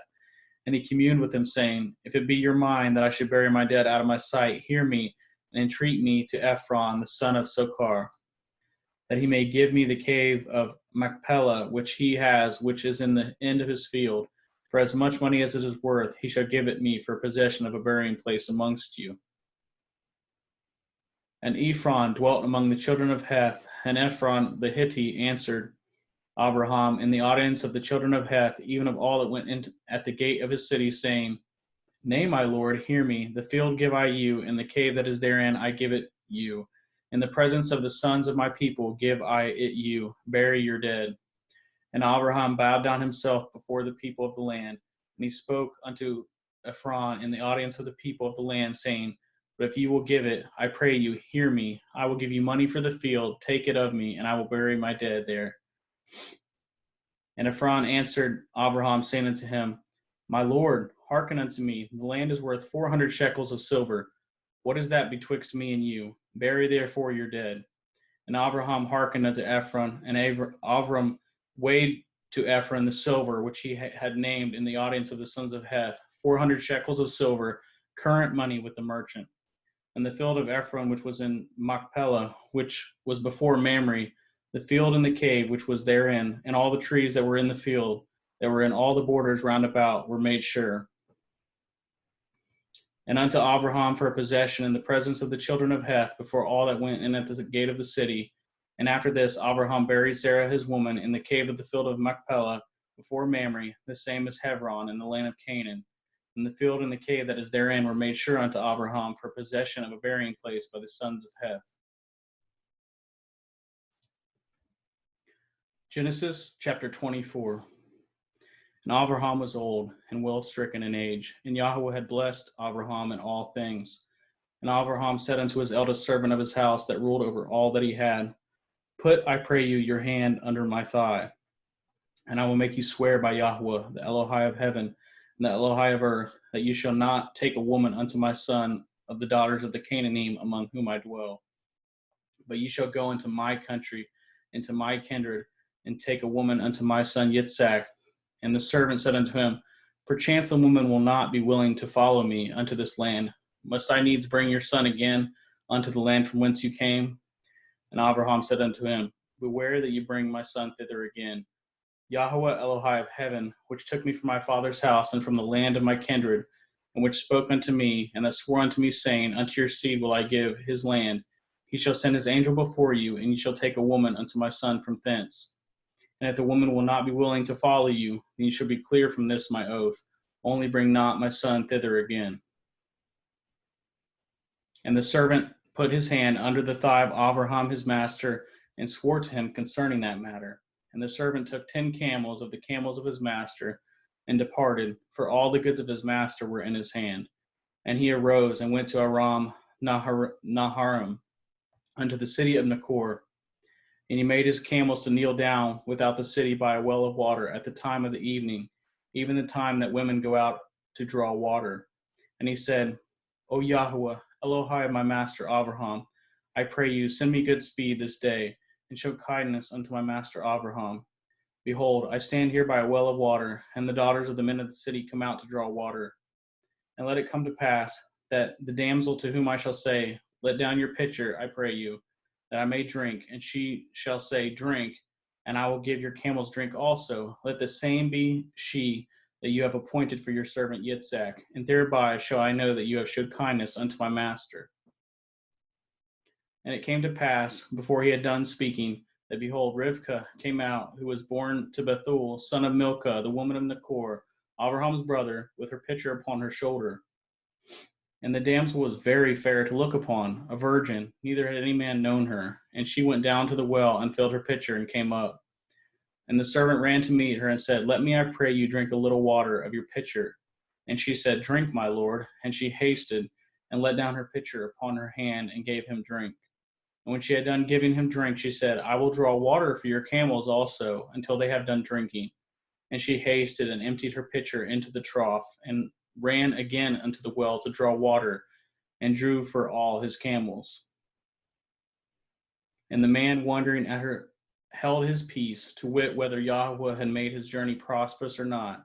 And it came to pass, as the camels had done drinking, that the man took a golden earring of half a shekel weight, and 2 bracelets for her hands of 10 shekels weight of gold, and said, Whose daughter are you? Tell me, I pray you, is there room in your father's house for us to lodge in? And she said unto him, I am the daughter of Bethuel, the son of Milcah, which she bore unto Nachor. She said moreover unto him, We have both straw and provender enough, and room to lodge in. And the man bowed down his head and worshipped Yahweh. And he said, Blessed be Yahweh, Elohai of my master Abraham, who has not left destitute my master of his mercy and his truth. I being in the way, Yahweh led me to the house of my master's brethren. And the damsel ran and told them of her mother's house these things. And Rivkah had a brother, and his name was Laban. And Laban ran out unto the man, unto the well. And it came to pass, when he saw the earring and the bracelets upon his sister's hands, and when he heard the words of Rivkah his sister, saying, Thus spoke the man unto me, that he came unto the man, and behold, he stood by the camels at the well. And he said, Come in, you blessed of Yahweh, wherefore stand you without? For I have prepared the house and room for the camels. And the man came into the house, and he ungirded his camels, and gave straw and provender for the camels, and water to wash his feet, and the men's feet that were with him. And there was set meat before him to eat, but he said, I will not eat until I have told my errand. And he said, Speak on. And he said, I am Abraham's servant, and Yahweh has blessed my master greatly, and he has become great. And he has given him flocks and herds and silver and gold and men servants and maidservants and camels and asses. And Sarah, my master's woman, bore a son to my master when she was old. And unto him has he given all that he has.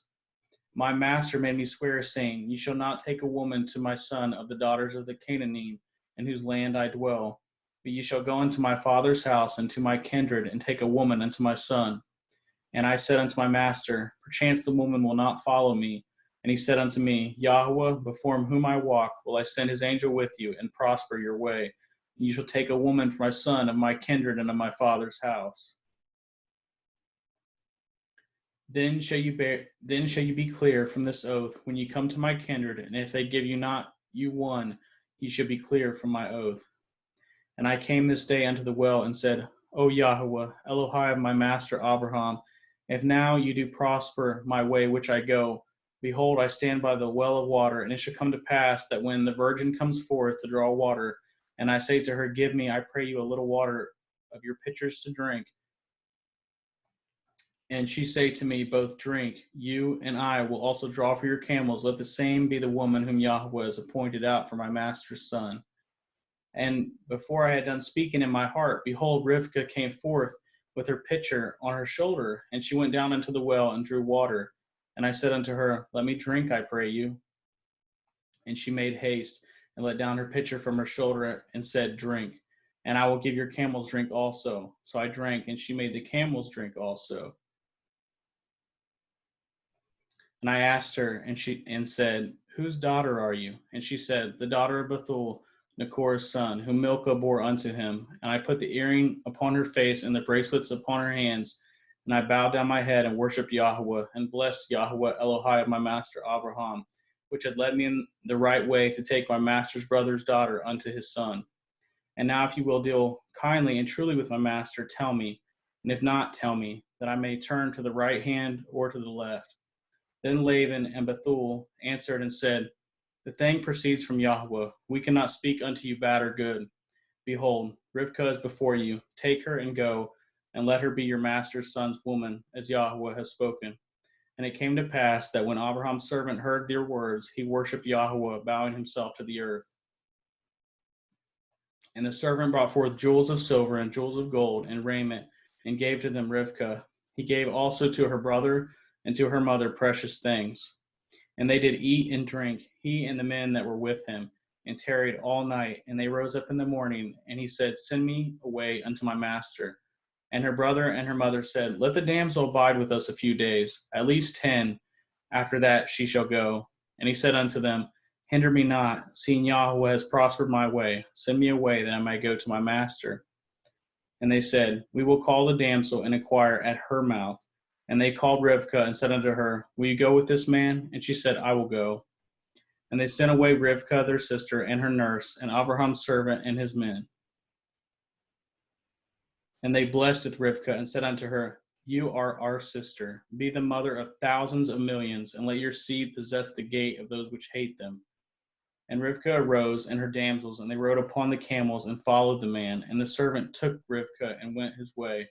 And Yitzhak came from the way of the well, Ber Elah Cha Aroi, for he dwelt in the country of the Negev. And Yitzhak went out to meditate in the field in the evening, and he lifted up his eyes and saw, and behold, the camels were coming. And Rivkah lifted up her eyes, and when she saw Yitzhak, she lighted off the camel, for she had said unto the servant, "What man is this that walks in the field to meet us?" And the servant had said, "It is my master." Therefore she took a veil and covered herself. And the servant told Yitzhak all the things that he had done. And Yitzhak brought her into his mother Sarah's tent, and took Rivkah, and she became his woman. And he loved her. And Yitzhak was comforted after his mother's death.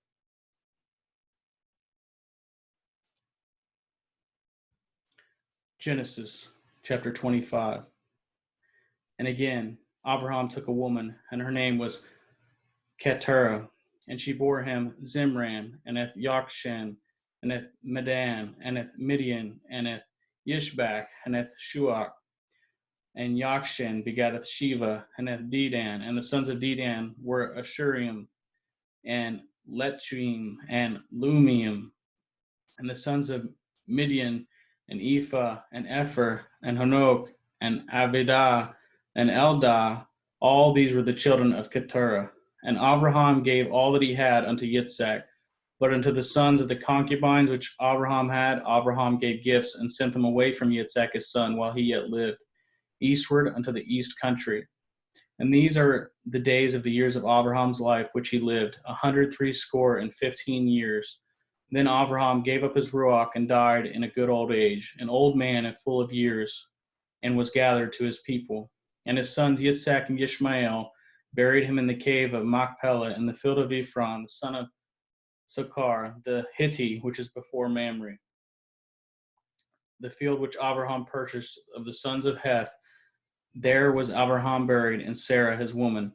And it came to pass after the death of Abraham that Elohim blessed his son Yitzhak, and Yitzhak dwelt by the well by Ber Elah Cha Roi. These are the generations of Yishmael, Abraham's son, whom Hagar the Mitzrayim, Sarah's handmaid, bore unto Abraham. And these are the names of the sons of Yishmael, by their names, according to their generations: the firstborn of Yishmael, Nebaioth, and Kedar, and Adbeel, and Mibzam, and Mishma, and Duma, and Massa, and Hadar, and Tema, and Yeter, and Naphish, and Kedemah. These are the sons of Yishmael, and these are their names by their towns and by their castles, 12 princes according to their nations. And these are the years of the life of Yishmael, 137 years. And he gave up his ruach and died, and was gathered unto his people. And they dwelt from Havilah unto Shur, that is before Mitzrayim, as you go toward Ashura. And he died in the presence of all his brethren. And these are the generations of Yitzhak, Abraham's son.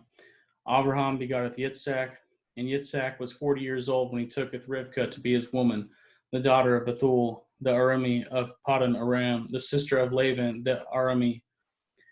And Yitzhak entreated Yahweh for his woman, because she was barren, and Yahweh was entreated of him, and Rivkah his woman conceived. And the children struggled together within her, and she said, If it be so, why am I thus? And she went to inquire of Yahweh, and Yahweh said unto her, 2 nations are in your womb, and 2 manner of people shall be separated from your generation. And the one people shall be stronger than the other people, and the elder shall serve the younger. And when her days to be delivered were fulfilled, behold, there were twins in her womb. And the first came out red all over like a hairy garment, and they called his name Esau. And after that came his brother out, and his hand took hold on Esau's heel, and his name was called Yaakov. And Yitzhak was 80 years old when she bore them. And the boys grew, and Esau was a cunning hunter, a man of the field, and Yaakov was an upright man, dwelling in tents. And Yitzhak loved Esau because he did eat of his venison, but Rivkah loved Eth Yaakov. And Yaakov sawed pottage, and Esau came from the field, and he was faint. And Esau said to Yaakov, Feed me, I pray you, with that same red pottage, for I am faint. Therefore was his name called Edom. And Yaakov said, Sell me this day your birthright. And Esau said, Behold, I am at the point to die, and what profit shall this birthright do to me? And Yaakov said, Swear to me this day. And he swore unto him, and he sold his birthright unto Yaakov. Then Yaakov gave Esau bread and pottage of lentils, and he did eat and drink, and rose up and went his way. Thus Esau despised his birthright.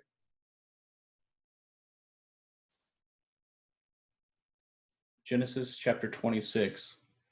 And there was a famine in the land, beside the first famine that was in the days of Abraham. And Yitzhak went in unto Abimelech, king of the Pelishtim, unto Gerar. And Yahweh appeared unto him and said, Go not down into Mitzrayim, but dwell in the land which I shall tell you of. Sojourn in this land, and I will be with you, and will bless you. For unto you and unto your seed I will give all these countries, and I will perform the oath which I swore unto Abraham your father. And I will make your seed to multiply as the stars of heaven, and will give unto your seed all these countries, and in your seed shall all the nations of the earth be blessed, because that Abraham obeyed my voice, and did guard my watch, my commandments, my statutes, and my Torah. And Yitzhak dwelt in Gerar. And the men of that place asked him of his woman, and he said, She is my sister. For he feared to say, She is my woman, lest, said he, the men of that place should kill me for Rivkah, because she was fair to look upon. And it came to pass, when she had been there a long time, that Abimelech, king of the Pelishtim, looked out a window and saw, and behold, Yitzhak was sporting with Rivkah his woman. And Abimelech called Yitzhak and said, Behold, of surety she is your woman. And how said you, She is my sister? And Yitzhak said unto him, Because I said, Lest I die for her. And Abimelech said, What is this you have done unto us? One of the people might lightly have lied with your woman, and you should have brought guiltiness upon us. And Abimelech charged all his people, saying, He that touches this man or his woman shall surely be put to death. Then Yitzhak sowed in that land, and received in the same year 100-fold, and Yahweh blessed him. And the man waxed great, and went forward and grew until he became very great. For he had possessions of flocks and possessions of herds, and a great store of servants. And the Pelishtim envied him, for all the wells which his father's servants had dug in the days of Abraham his father, the Pelishtim had stopped them, and filled them with the earth. And Abimelech said unto Yitzhak, Go from us, for you are much mightier than we. And Yitzhak departed thence, and pitched his tent in the valley of Gerar, and dwelt there. And Yitzhak dug again the wells of water which they had dug in the days of Abraham his father, for the Pelishtim had stopped them after the death of Abraham. And he called their names after the names by which his father had called them. And Yitzhak's servant dug in the valley, and found there a well of springing water. And the herdsmen of Gerar did strive with Yitzhak's herdsmen, saying, The water is ours. And he called the name of the well Esek, because they strove with him. And they dug another well, and strove for that also, and he called the name of that Sitnah.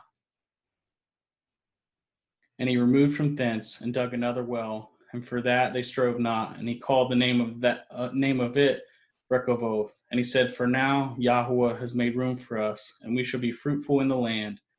He went up from thence to Beersheba, and Yahweh appeared unto him in the same night, and said, I am Elohai of Abraham, your father. Fear not, for I am with you, and I will bless you, and multiply your seed for my servant Abraham's sake. And he built an altar there, and called upon the name of Yahweh, and pitched his tent there.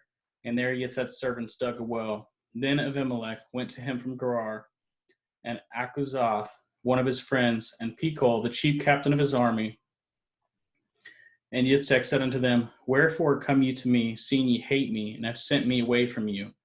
And they said, We saw certainly that Yahweh was with you. And we said, Let there be now an oath betwixt us, even betwixt us and you, and let us cut a covenant with you, that you will do us no hurt, as we have not touched you, as we have done unto you nothing but good, and have sent you away in peace. You are now the blessed of Yahweh.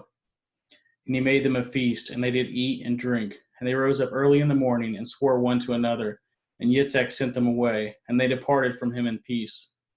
And it came to pass the same day that Yitzhak's servants came, and told them concerning the well which they had dug, and said unto him, We have found water. And he called it Sheva. Therefore the name of the city is Beersheba unto this day. And Esau was 40 years old when he took to be his woman Yehudith, the daughter of Beri the Hittite, and Basmath, the daughter of Elon the Hittite, which were a grief of mind unto Yitzhak and to Rivkah. Genesis chapter 27. And it came to pass that when Yitzhak was old and his eyes were dim, that he could not see, he called Esau his eldest son, and said unto him, My son. And he said unto him, Behold, here am I. And he said, Behold now, I am old. I know not the day of my death. Now therefore take, I pray you, your weapons, your quiver, and your bow, and go out to the field, and take me some venison, and make me savory meat, such as I love, and bring it to me, that I may eat, and my soul may bless you before I die. And Rivkah heard when Yitzhak spoke to Esau his son, and Esau went to the field to hunt for venison and to bring it. And Rivkah spoke unto Yaakov her son, saying, Behold, I heard your father speak unto Esau your brother, saying, Bring me venison and make me savory meat, that I may eat, and bless you before Yahweh before my death. Now therefore, my son, obey my voice according to that which I command you. Go now to the flock, and fetch me from thence two good kids of the goats, and I will make them savory meat for your father, such as he loves. And you shall bring it to your father, that he may eat, and that he may bless you before his death. And Yaakov said to Rivkah his mother, Behold, Esau my brother is a hairy man, and I am a smooth man. My father perchance will feel me, and I shall seem as a deceiver, and I shall bring a curse upon me, and not a blessing. And his mother said unto him, Upon me be your curse, my son, only obey my voice, and go fetch me them. And he went and fetched, and brought them to his mother, and his mother made savory meat, such as his father loved. And Rivkah tooketh goodly raiment of her eldest son Esau, which were with her in the house, and put them upon Yaakov her younger son. And she put the skins of the kids of the goats upon his hands, and upon the smooth of his neck. And she gave the savory meat, the bread which she had prepared, into the hand of her son Yaakov. And he came unto his father, and said, My father. And he said, Here am I. Who are you, my son? And Yaakov said unto his father, I am Esau, your firstborn. I have done according as you bade. Arise, I pray you, sit and eat of my venison, that your soul may bless me. And Yitzhak said unto his son, How is it that you have found it so quickly, my son? And he said, Because Yahweh Elohika brought it to me. And Yitzhak said unto Yaakov, Come near, I pray you, that I may feel you, my son, whether you be my very son Esau or not. And Yaakov went near unto Yitzhak his father, and he felt him, and he said, The voice is Yaakov's voice, but the hands are the hands of Esau. And he discerned him not, because his hands were hairy, and his brother's Esau's hands, so he blessed him. And he said, Are you my very son Esau? And he said, I am. And he said, Bring it near to me, and I will eat of my son's venison, that my soul may bless you. And he brought it near to him, and he did eat, and he brought him wine, and he drank. And his father Yitzhak said unto him, Come near now, and kiss me, my son. And he came near and kissed him, and he smelled the smell of his raiment, and blessed him, and said, See, the smell of my son is as the smell of a field which Yahweh has blessed. Therefore Elohim give you of the dew of heaven and the fatness of the earth and plenty of grain and wine. Let people serve you and nations bow down to you. Be Lord over your brethren, and let your mother's sons bow down to you. Cursed be everyone that curses you, and blessed be he that blesses you. And it came to pass, as soon as Yitzchak had made an end of blessing Yaakov, and Yaakov was yet scarce gone out from the presence of Yitzchak his father, that Esau his brother came in from his hunting. And he also made savory meat, and brought it unto his father, and said unto his father, Let my father arise, and eat of his son's venison, that your soul may bless me. And Yitzchak his father said unto him, Who are you? And he said, I am your son, your firstborn, Esau. And Yitzchak trembled very exceedingly, and said, Who? Where is he that has taken venison and brought it me? And I have eaten all before you came, and have blessed him. Yeah, and he shall be blessed. And when Esau heard the words of his father, he cried with a great exceeding bitter cry, and said unto his father, Bless me, even me also, O my father. And he said, Your brother came with subtlety, and has taken away your blessing. And he said, Is not he rightly named Yaakov? For he has supplanted me these 2 times. He took away my birthright, and behold, now he has taken away my blessing. And he said, Have you not reserved a blessing for me? And Yitzchak answered and said unto Esau, Behold, I have made him your lord. All his brethren have I given to him for your servants, and with grain and wine have I sustained him. And what shall I do now unto you, my son? And Esau said unto his father, Have you but one blessing, my father? Bless me, even me also, O my father. And Esau lifted up his voice and wept.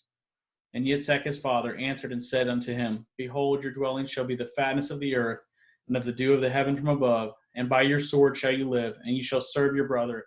And it shall come to pass, when you shall have the dominion, that you shall break his yoke from off your neck.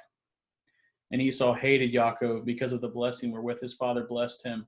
And Esau said in his heart, The days of mourning for my father are at hand, then will I slay my brother Yaakov. And these words of Esau, her elder son, were told to Rivkah. And she sent and called Yaakov, her younger son, and said unto him, Behold, your brother Esau, as touching you, comforts himself, purposing to kill you. Now therefore, my son, obey my voice and arise, flee to Laban, my brother, to Haran, and tarry with him a few days until your brother's fury turn away, until your brother's anger turn away from you, and he forget that which you have done to him. Then will I send and fetch you from thence. Why should I be deprived also of you both in one day? And Rivkah said unto Yitzchak, I am weary of my life because of the daughters of Heth. If Yaakov take a woman of the daughters of Heth, such as these which are the daughters of the land, what good shall my life do me? Genesis chapter 28. And Yitzchak called Yaakov and blessed him, and charged him, and said unto him, Ye shall not take a woman of the daughters of Canaan. Arise, go to Paddan Aram to the house of Bethuel, your mother's father, and take you a woman from thence of the daughters of Laban, your mother's brother.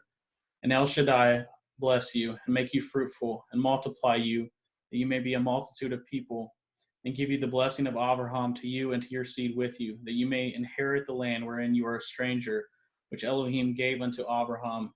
And Yitzchak sent away with Yaakov, and he went to Paddan Aram unto Laban, son of Bethuel, the Aramean, the brother of Rivkah, Yaakov, and Esau's mother. When Esau saw that Yitzchak had blessed Yaakov and sent him away to Paddan Aram to take him a woman from thence, and that he had blessed him, he gave him charge, saying, You shall not take a woman of the daughters of Canaan. And that Yaakov obeyed his father and his mother, and was gone to Paddan Aram. And Esau, seeing that the daughters of Canaan pleased not Yitzchak his father, then went Esau unto Ishmael, and took unto the women which he had Malchath, the daughter of Ishmael, Abraham's son, the sister of Naboth, to be his woman. And Yaakov went out from Beersheba, and went toward Haran. And he lifted up upon a certain place, and tarried there all night, because the sun was set, and took of the stones of that place, and put them for his pillows, and lay down in the place to sleep. And he dreamed, and behold, a ladder set up on the earth, and the top of it reached to heaven. And behold, the angels of Elohim ascending and descending on it. And behold, Yahweh stood above it, and said, I am Yahweh, Elohai of Abraham your father, and the Elohai of Yitzchak. The land wherein you lie, to you will I give it, and to your seed. and your seed shall be as the dust of the earth, and you shall spread abroad to the west, and to the east, and to the north, and to the south, and in you and in your seed shall all the families of the earth be blessed. And behold, I am with you, and will guard you in all places whither you go, and will bring you again to this land, for I will not leave you until I have done that which I have spoken to you of.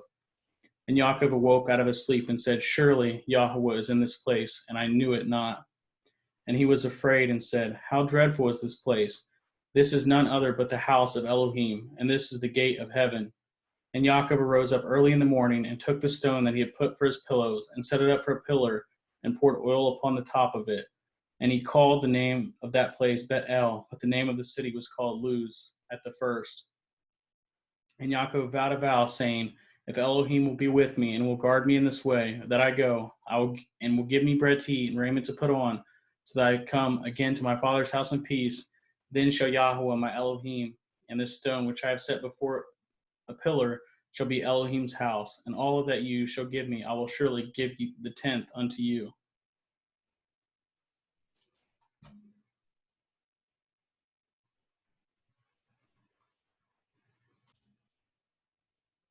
Genesis chapter 29. Then Yaakov went on his journey and came into the land of the people of the east. And he looked, and behold, a well in the field, and lo, there were 3 flocks of the sheep lying by it. For out of that well they watered the flocks, and a great stone was upon the well's mouth. And thither there were all the flocks gathered, and they rolled the stone from the well's mouth, and watered the sheep, and put the stone again upon the well's mouth in his place. And Yaakov said unto them, My brethren, whence be ye? And they said, Of Haran are we. And he said unto them, Know ye Laban the son of Nahor? And they said, We know him. And they said unto them, Is he well? And they said, He is well. And behold, Rachel his daughter comes with the sheep. And he said, Lo, is it yet high day? Neither is it time that the cattle should be gathered together. Water ye the sheep, and do good, and feed them. And they said, We cannot, until all the flocks be gathered together, until they roll the stone from the well's mouth. Then we water the sheep. While he yet spoke with them, Rachel came with her father's sheep, for she kept them.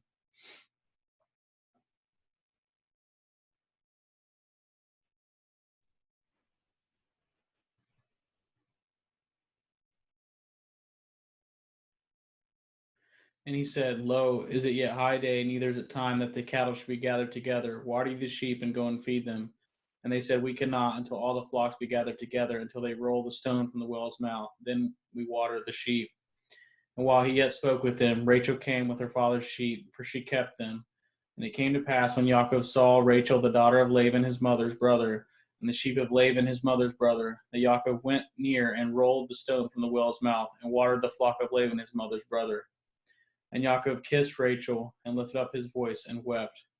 And Yaakov told Rachel that he was her father's brother, and that he was Rivkah's son. And she ran and told her father. And it came to pass, when Laban heard the tidings of Yaakov his sister's son, that he ran to meet him, and embraced him, and kissed him, and brought him to his house. And he told Laban all these things. And Laban said to him, Surely you are bone of my bone, and my flesh. And he abode with him the space of a month. And Laban said unto Yaakov, Because you are my brother, you should therefore serve me for naught. Tell me, what shall your wages be? And Laban had 2 daughters. The name of the elder was Leah, and the name of the younger was Rachel.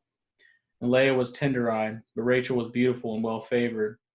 And Yaakov loved Rachel, and said, I will serve you 7 years for Rachel, your younger daughter. And Laban said, It is better that I give her to you, than that I should give her to another man. Abide with me. And Yaakov served 7 years for Rachel, and they seemed unto him but a few days, for the love he had to her. And Yaakov said unto Laban, Give me my woman, for my days are fulfilled, that I might go in unto her. And Laban gathered together all the men of that place, and made a feast. And it came to pass in the evening, that he took Leah his daughter, and brought her to him, and he went in unto her. And Laban gave unto his daughter Leah Zilpah his maid for a handmaid. And it came to pass that in the morning, behold, it was Leah. And he said to Laban, What is this you have done unto me? Did not I serve with you for Rachel? Wherefore then have you beguiled me? And Laban said, It must not be so done in our country, to give the younger before the firstborn. Fulfill her week, we will give you this also for the service which you shall serve me yet 7 other years. And Yaakov did so, and fulfilled her week, and he gave him Rachel his daughter to be his woman also. And Laban gave to Rachel his daughter Eth his handmaid to be her maid. And he went in also unto Rachel, and he loved her, and Rachel more than Leah, and served with him yet 7 other years. And when Yahweh saw that Leah was hated, he opened her womb, but Rachel was barren. And Leah conceived and bore a son, and she called his name Reuben, for she said, Surely Yahweh has looked upon my affliction. Now therefore my man will love me. And she conceived again and bore a son, and said, Because Yahweh has heard that I was hated, he has therefore given me this son also. And she called his name Shimon. And she conceived again and bore a son, and said, Now this time will my man be joined unto me, because I have borne him 3 sons. Therefore was his name called Levi. And she conceived again and bore a son, and she said, Now will I praise Yahweh. Therefore she called his name Yehudah, and left bearing. Genesis chapter 30. And when Rachel saw that she bore Yaakov no children, Rachel envied her sister, and said unto Yaakov, Give me children, or else I die. And Yaakov's anger was kindled against Rachel, and he said, Am I in Elohim's stead? Who has withheld from you the fruit of the womb? And she said, Behold, my maid Bilhah. Go in unto her, and she shall bear upon my knees, that I may also have children by her.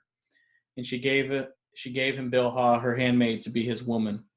And Yaakov went in unto her, and Bilhah conceived and bore Yaakov a son. And Rachel said, Elohim has judged me, and has also heard my voice, and has given me a son. Therefore called she his name Dan. And Bilhah, Rachel's maid, conceived again, and bore Yaakov a second son. And Rachel said, With great wrestlings have I wrestled with my sister, and I have prevailed. And she called his name Naphtali. When Leah saw that she had left bearing, she took Zilpah, her maid, and gave her Yaakov to be his woman. And Zilpah, Leah's maid, bore Yaakov a son. And Leah said, A troop comes, and she calleth his name Gad. And Zilpah, Leah's maid, bore Yaakov a second son. And Leah said, Happy am I, for the daughters will call me blessed. And she called his name Asher. And Reuben went in the days of wheat harvest, and found mandrakes in the field, and brought them unto his mother Leah. Then Rachel said to Leah, Give me, I pray you, of your son's mandrakes. And she said unto her, Is it a small matter that you have taken my man? And would you take away my son's mandrakes also? And Rachel said, Therefore he shall lie with you tonight for your son's mandrakes. And Yaakov came out of the field in the evening, and Leah went out to meet him, and said, You must come in unto me, for surely I have hired you with my son's mandrakes. And he lay with her that night. And Elohim hearkened unto Leah, and she conceived, and bore Yaakov the 5th son. And Leah said, Elohim has given me my hire, because I have given my maiden to my man. And she called his name Yishkar. And Leah conceived again, and bore Yaakov the 6th son. And Leah said, Elohim has endured with me a good dowry. Now will my man dwell with me, because I have borne him 6 sons. And she called his name Zebulun. And afterward she bore a daughter, and called her name Dinah. And Elohim remembered Rachel, and Elohim hearkened to her, and opened her womb. And she conceived and bore a son, and said, Elohim has taken away my reproach. And she called his name Joseph, and said, Yahweh shall add to me another son. And it came to pass, when Rachel had borne Joseph, that Yaakov said unto Laban, Send me away, that I may go into my own place, and to my country. Give me my woman, my children, for whom I have served you, and let me go, for now my service which I have done unto you. And Laban said unto him, I pray you, if I have found favor in your eyes, tarry, for I have learned by experience that Yahweh has pleased me for your sake. And he said, Appoint me your wages, and I will give it. And he said unto him, You know how I served you, how your cattle was with me. For it was little which you had before I came, and now it has increased unto a multitude. And Yahweh has blessed you since my coming. And now when shall I provide for my own house also? And he said, What shall I give you? And Yaakov said, You shall not give me anything. If you will do this thing for me, I will again feed and guard your flock. And I will pass through all your flock today, removing from thence all the speckled and spotted cattle.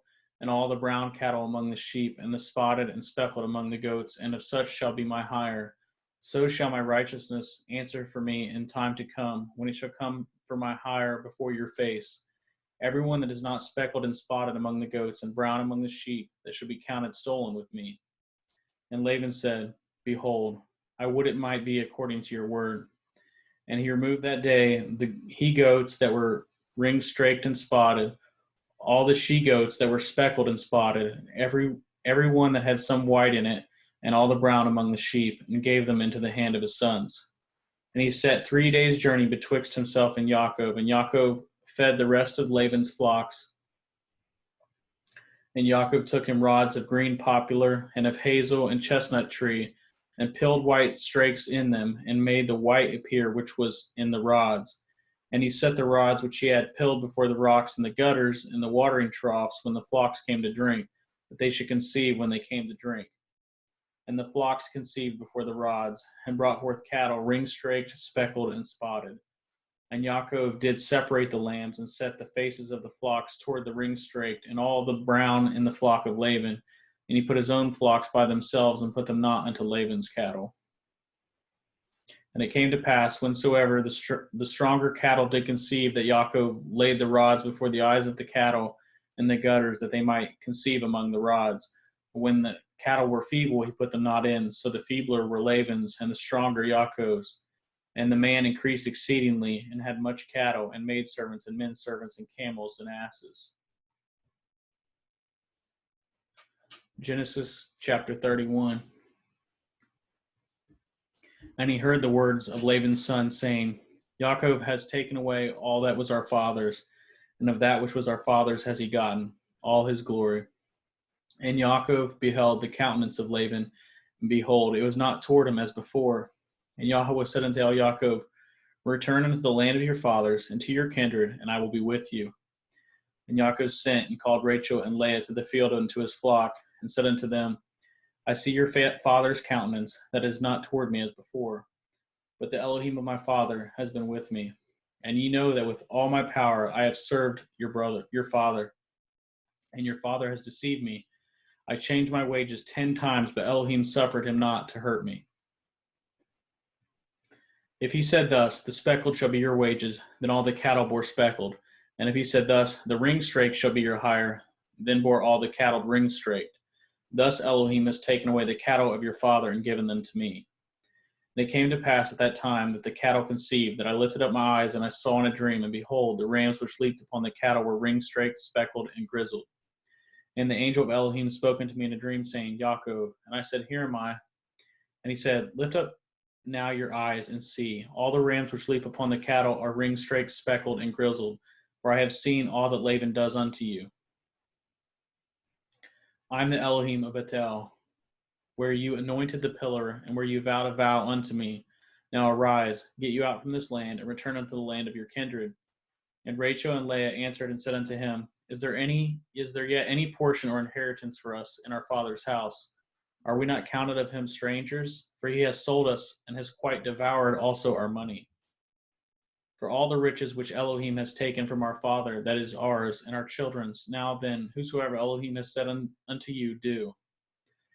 Then Yaakov rose up, and set his sons and his women upon camels, and carried away all his cattle, all his goods which he had gotten, the cattle of his getting which he had gotten in Paddan Aram, for to go to Yitzhak his father in the land of Canaan.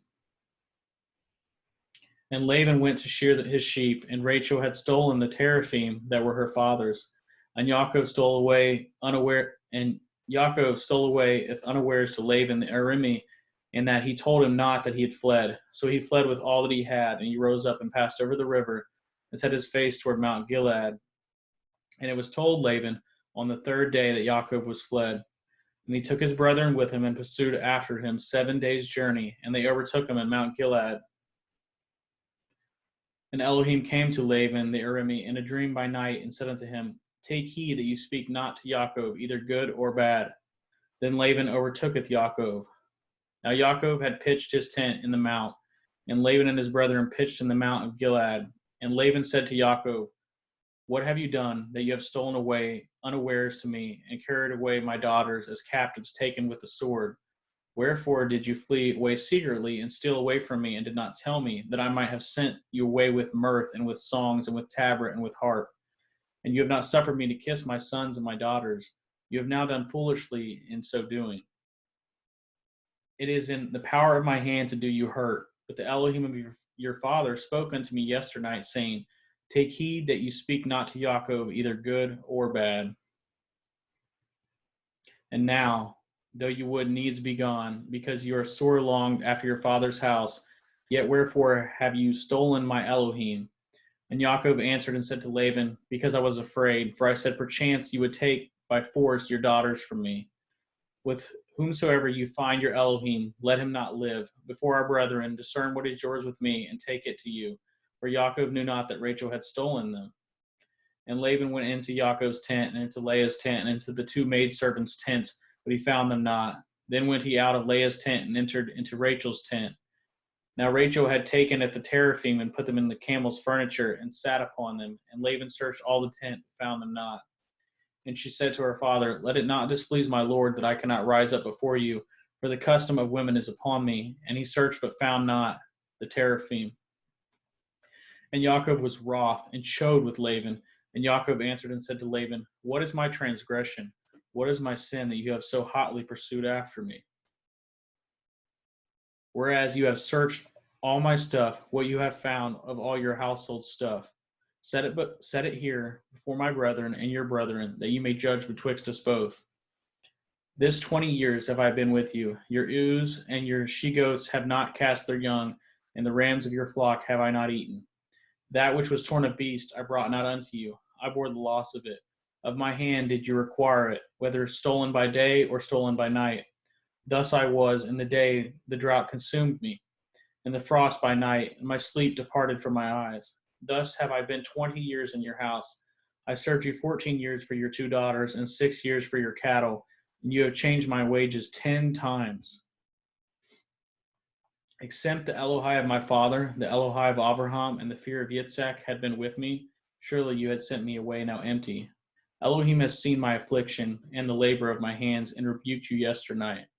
And Laban answered and said unto Yaakov, These daughters are my daughters, and these children are my children, and these cattle are my cattle, and all that you see is mine. And what can I do this day unto these my daughters, or unto their children which they have borne? Now therefore come, let us cut a covenant, I and you, and let it be for a witness between me and you. And Yaakov took a stone and set it up for a pillar. And Yaakov said unto his brethren, Gather stones. And they took stones and made a heap, and they did eat there upon the heap. And Laban called it Yegar Sahudutha, but Yaakov called it Galeed. And Laban said, This heap is a witness between me and you this day. Therefore was the name of it called Galeed. And Mitzpah, for he said, Yahweh watch between me and you, when we are absent one from another. If you shall afflict my daughters, or if you shall take other women besides my daughters, no man is with us. See Elohim as witness betwixt me and you. And Laban said to Yaakov, Behold this heap, behold this pillar, which I have cast betwixt me and you.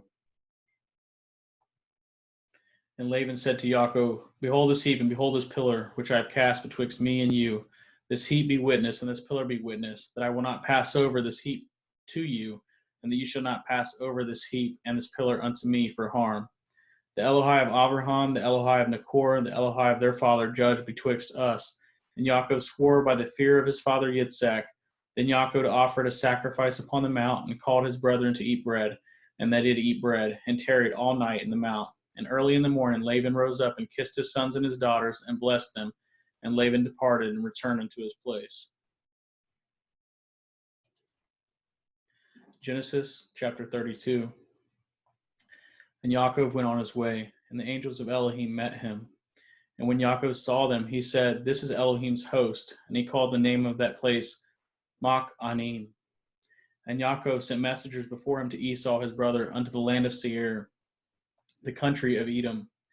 And he commanded them, saying, Thus shall you speak unto my lord Esau. Your servant Yaakov says thus, I have sojourned with Laban, and stayed there until now. And I have oxen and asses, flocks and men servants and women servants. And I have sent to tell my lord that I might find grace in your sight. And the messengers returned to El Yaakov, saying, We came to your brother Esau, and also he comes to meet you, and 400 men with him. Then Yaakov was greatly afraid and distressed, and he divided the people that was with him, and the flocks, and the herds, and the camels into 2 bands, and said, If Esau come to the one company and smite it, then the other company which is left shall escape. And Yaakov said, O Elohai of my father Abraham, and Elohai of my father Yitzhak, Yahweh, which said unto me, Return unto your country and to your kindred, and I will deal well with you. I am not worthy of the least of all the mercies and of all the truth which you have showed unto your servant. With my staff I passed over this Yarden, and now I am become 2 bands. Deliver me, I pray you, from the hand of my brother, from the hand of Esau, for I fear him lest he will come and smite me, and the mother with the children. And you said, I will surely do you good, and make your seed as the sand of the sea, which cannot be numbered for multitude. And he lodged there that same night, and took of that which came to his hand a present for Esau his brother, 200 she-goats and 20 he-goats, 200 ewes and 20 rams, 30 milch camels and their colts, 40 kine and 10 bulls, 20 she-asses and 10 foals. And he delivered them into the hand of his servants, every drove by themselves, and said unto his servants, Pass over before me, and put a space betwixt drove and drove. And he commanded the foremost, saying, When Esau my brother meets you, and asks you, saying, Whose are you, and whose are these before you? Then you shall say, They be your servant Yaakov's. It is a present sent unto my lord Esau, and behold, also he is behind us. And so commanded he the second and the third, and all that followed the drove, saying, On this manner shall ye speak unto Esau when ye find him. And say ye moreover, Behold, your servant Yaakov is behind us. For he said, I will appease him with the present that goes before me, and afterward I will see his face. Perchance he will accept of me. So went the present over before him, and himself lodged that night in the company. And he rose up that night, and took his 2 women, and his 2 women's servants, and his 11 sons, and passed over the ford of Yabok. And he took them and sent them over the brook, and sent over that he had. And Yaakov was left alone, and there wrestled a man with him until the breaking of the day. And when he saw that he prevailed not against him, he touched the hollow of his thigh, and the hollow of Yaakov's thigh was out of joint, and he wrestled with him. And he said, Let me go, for the day breaks. And he said, I will not let you go, except you bless me. And he said unto him, What is your name? And he said, Yaakov. And he said, Your name shall be called no more Yaakov, but Yashrael. For as a prince have you power with Elohim and with men, and have prevailed. And Yaakov asked him and said, Tell me, I pray you, your name. And he said, Wherefore is it that you do ask after my name? And he blessed him there. And Yaakov called the name of that place Penuel, for I have seen Elohim face to face, and my life is preserved. And as he passed over Eth Penuel, the sun rose upon him, and he halted upon his thigh. Therefore the children of Yashrael eat not of the sinew which shrank, which is upon the hollow of the thigh unto this day, because he touched the hollow of Yaakov's thigh, and the sinew that shrank. Genesis chapter 33. And Yaakov lifted up his eyes and looked, and behold, Esau came, and with him 400 men, and he divided the children unto Leah, unto Rachel, and unto 2 handmaids. And he put the handmaids and their children foremost, and Leah and her children after, and Rachel and Joseph hindermost. And he passed over before them, and bowed himself to the ground 7 times, until he came near to his brother. And Esau ran to meet him, and embraced him, and fell on his neck, and kissed him, and they wept. And he lifted up his eyes, and saw the women and the children, and said, Whose are those with you? And he said, The children which Elohim has graciously given your servant. Then the handmaids came near, they and their children, and they bowed themselves. And Leah also with her children came near, and bowed themselves. And after came Joseph near, and Rachel, and they bowed themselves. And he said, What do you mean by all this drove which I met? And he said, These are to find grace in the sight of my Lord. And Esau said, I have enough, my brother. Keep that you have unto yourself. And Yaakov said, Nay, I pray you, if now I have found grace in your sight, then receive my present at my hand. For therefore I have seen your face, as though I have seen the face of Elohim, and you were pleased with me. Take, I pray you, my blessing that is brought to you, because Elohim has dealt graciously with me. because I have enough. And he urged him, and he took it. Let us take our journey, and let us go, and I will go before you. And he said, Let us take our journey, and let us go, and I will go before you. And he said unto him, My Lord knows that the children are tender, and the flocks and herds with young are with me. And if men should overdrive them one day, all the flock will die. Let my Lord, I pray you, pass over before his servant, and I will lead on softly, according as the cattle that goes before me, and the children be able to endure, until I come unto my Lord, unto Seir. And Esau said, Let me now leave with you some of the folk that are with me. And he said, What needs it? Let me find grace in the sight of my Lord. So Esau returned that day on his way unto Seir. And Yaakov journeyed to Succoth, and built him a house, and made a Succoth for his cattle. Therefore the name of that place is called Succoth. And Yaakov came to Shalem, the city of Shechem, which is in the land of Canaan, when he came from Paddan Aram, and pitched his tent before the city. And he bought a parcel of field which he had spread his tent at the hand of the children of Hamor, Shechem's father, for 100 pieces of money. And he erected there an altar, and called it El Elohai Yashreo. Genesis chapter 34. And Dinah, the daughter of Leah, which she bore unto Yaakov, went out to see the daughters of the land. And when Shechem, the son of Hamor, the Hivi, the prince of the country, saw her, he took her, and lay with her, and defiled her. And his soul clave unto Dinah, the daughter of Yaakov, and he loved the damsel, and spoke kindly unto the damsel. And Shechem spoke unto his father Hamor, saying, Get me the damsel to be my woman. And Yaakov heard that he had defiled Dinah, his daughter. Now his sons were with his cattle in the field, and Yaakov held his peace until they were come. And Hamor, the father of Shechem, went out unto Yaakov to commune with him. And the sons of Yaakov came out of the field when they heard it, and the men were grieved, and they were very wroth, because he had wrought folly in Yashreel, in lying with Yaakov's daughter, which thing ought not to be done. And Hamor communed with them, saying, The soul of my son Shechem longs for your daughter. I pray you give her him to be his woman. And make ye marriages with us, and give your daughters unto us, and take our daughters unto you, and ye shall dwell with us, and the land shall be before you. Dwell and trade ye therein, and get ye possessions therein. And Shechem said unto her father and unto her brethren, Let me find grace in your eyes, and what ye shall say unto me, I will give. Ask me never so much dowry and gift, and I will give according as ye shall say unto me, but give me the damsel to be my woman. And the sons of Yaakov answered Shechem and Hamor his father deceitfully, and said, Because he has defiled Dinah their sister. And they said unto them, We cannot do this thing, to give our sister to one that is uncircumcised, for that were a reproach unto us. But in this will we consent unto you, if you will be as we be, that every male of you be circumcised, then will we give our daughters unto you. We will take your daughters to us, and we will dwell with you, and we will become one people. But if you will not hearken unto us to be circumcised, then will we take our daughter, and be gone, we will be gone. And their words pleased Hamor, Shechem, Hamor's son. And the young man deferred not to do this thing, because he had delight in Yaakov's daughter, and he was more honorable than all the house of his father. And Hamor and Shechem his son came into the gate of their city, and communed with the men of their city, saying, These men are peaceable with us. Therefore let them dwell unto the land, and trade therein. For the land, behold, it is large enough for them. Let us take their daughters to us for women, and let us give them our daughters. Only herein will the men consent unto us for to dwell with us, to be one people, if every male among us be circumcised, as they are circumcised.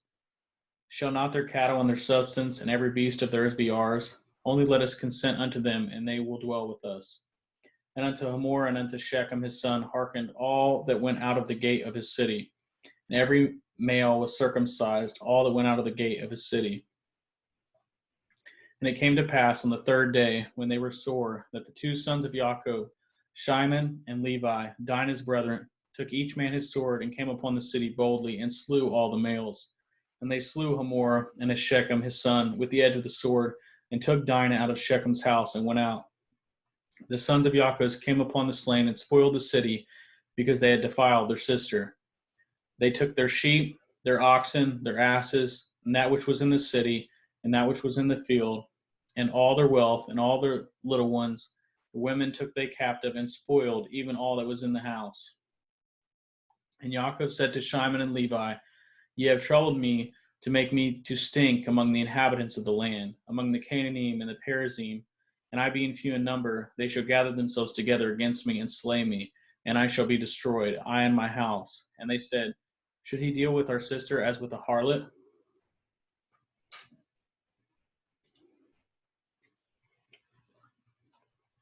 Genesis chapter 35. And Elohim said unto Yaakov, Arise, go up to Bethel, and dwell there, and make there an altar unto Elohim, that appeared unto you when you fled from the face of Esau your brother.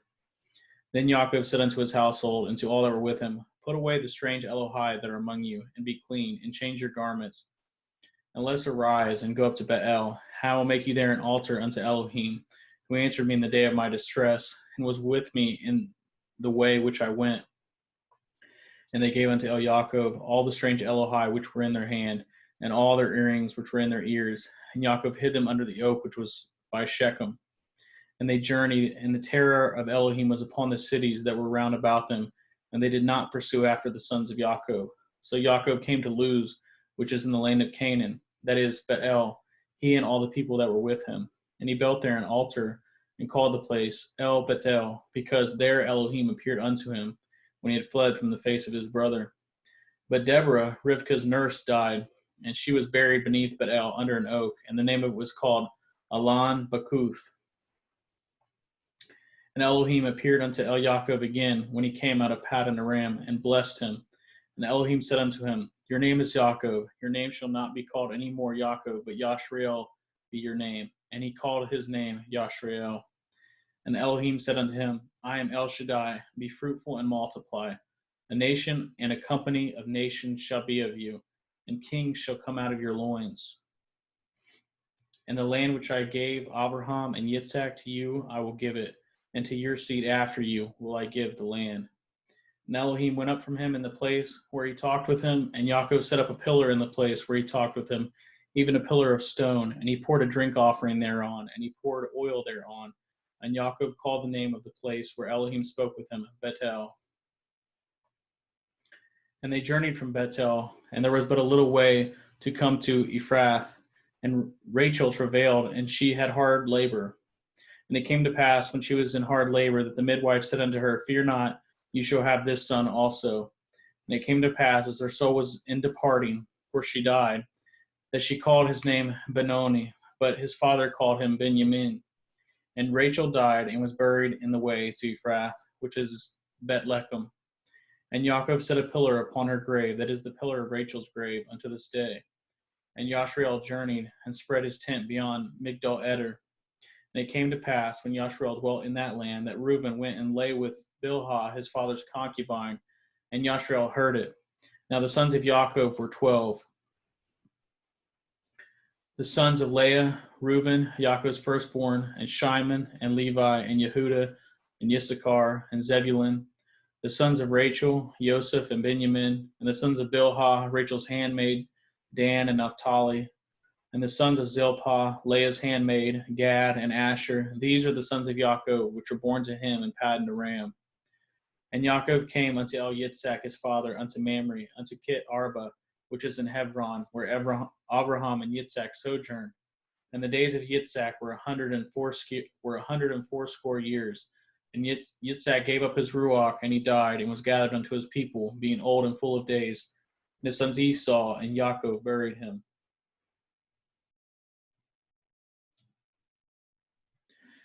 Genesis chapter 36. Now these are the generations of Esau, who is Edom.